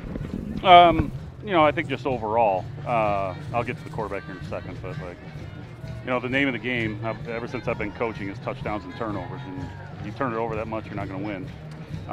So I think that's where we struggled at those spots offensively. We just turn the ball over too much, and you're never going to win football games doing that, and you're never going to win football games, not being assignment sound on defense. You got to give Taylor some credit. They did some good things to us, and really had us scrambling defensively. Thought we figured out some things, but by then it was too late. And then, but Nate, it's good for our guys to handle a little bit of adversity here. I always tell them, and Coach Sharp, as a coach, you think that you prepare your team, but it's never prepared until you get out there on Saturday and see what you got. And hopefully our guys learn from this into week 2, and you make your most improvements from one game to game, or from game 1 to game 2. So hopefully we do that next week. Well, I'm sure you will, but you're right, too. When you get out in game situation, the speed and everything. Yep. But I think a lot of positives. The turnovers you'll fix. That's fixable. You'll fix that.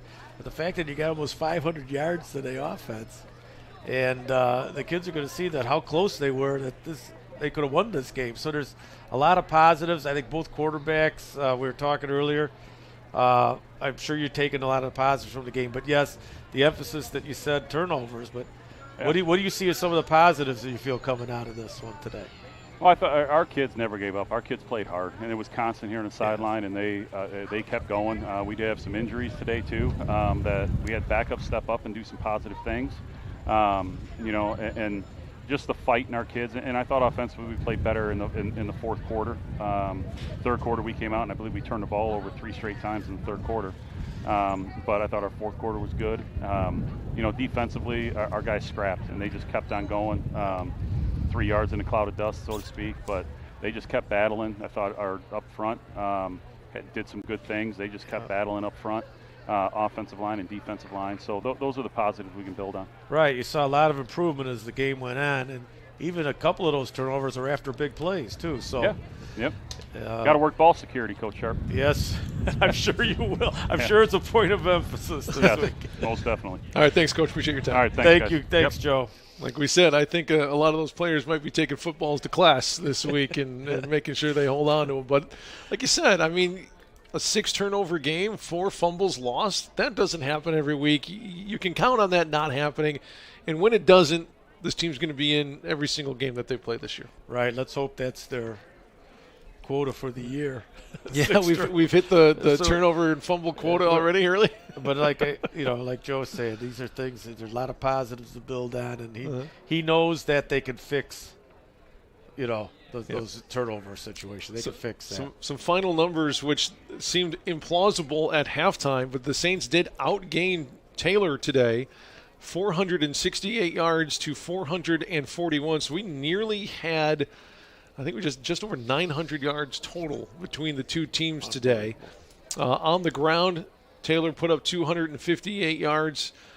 Through the air, it was 183. It was pretty much flip-flopped for St. Francis, 296 through the air, 172 on the ground. Carl Bew actually led the way in rushing today, 7 carries for 58 yards, averaging over 8 yards per touch as a ball carrier. Gavin Day, 12 carries, had the most carries for the Saints today, 51 yards and a touchdown. We also saw Aaron Larkins, 3 carries, 39 yards as well. Nate Wall through the air, 19 for 33. That's a respectable 58%, 284 yards, 3 touchdowns, and 1 interception. He was sacked twice. Ryan Little, the leading receiver for St. Francis, 4 catches for 93 yards. Jake Friddle had 5 catches for 85 yards and 2 touchdowns. Connor Engstrom with a diving touchdown as well, part of his 4-catch day. On the other side of things for Taylor, their quarterback Hockett was 9 for 25, just 36%, 2 touchdowns, 2 interceptions, and a much better first quarter than they did the rest of the way. But when it comes to Taylor, it's all about their rush game. Nate Parker, 20 carries today, 108 yards and 3 touchdowns. Their backup receiver today, Jedediah Galvin, had 3 carries for 75 yards. That's an efficient 25 yards per touch for him. Kyle Taranchik had 6 carries for 23 yards and a touchdown as well. Leading receiver was Jake Darcy, 4 catches, 92 yards to score. One of their backups also had a touchdown today. That was Luke Etchison, the sophomore out of Noblesville, Indiana, with a score. That's going to be it for our season debut today. Our final score, Taylor 45. Saints make it somewhat competitive at the end of it, scoring 28, 45-28. Saints will go to 0-1, Taylor to 1-1. Trojans are back at home against Kentucky Christian next week. Saints are on the road for their first away game. That's going to be up at Siena Heights next week, which you can listen to right here on the YouTube channel for the St. Francis Saints Athletics Department. Big thanks to Brennan and Jessica, all the crew that came back out. Another job well done by you guys. Couldn't do it without you. You're the best in the business. There's no doubt about that. Dan Sharp, good to see your face, my friend. Happy New Year to you. Let's do this again, huh? It's great to be back, and of course, like you said, what a great job the production crew did today. Yep. Amazing. Absolutely amazing. Saints fall in the season opener, but show a lot of good signs.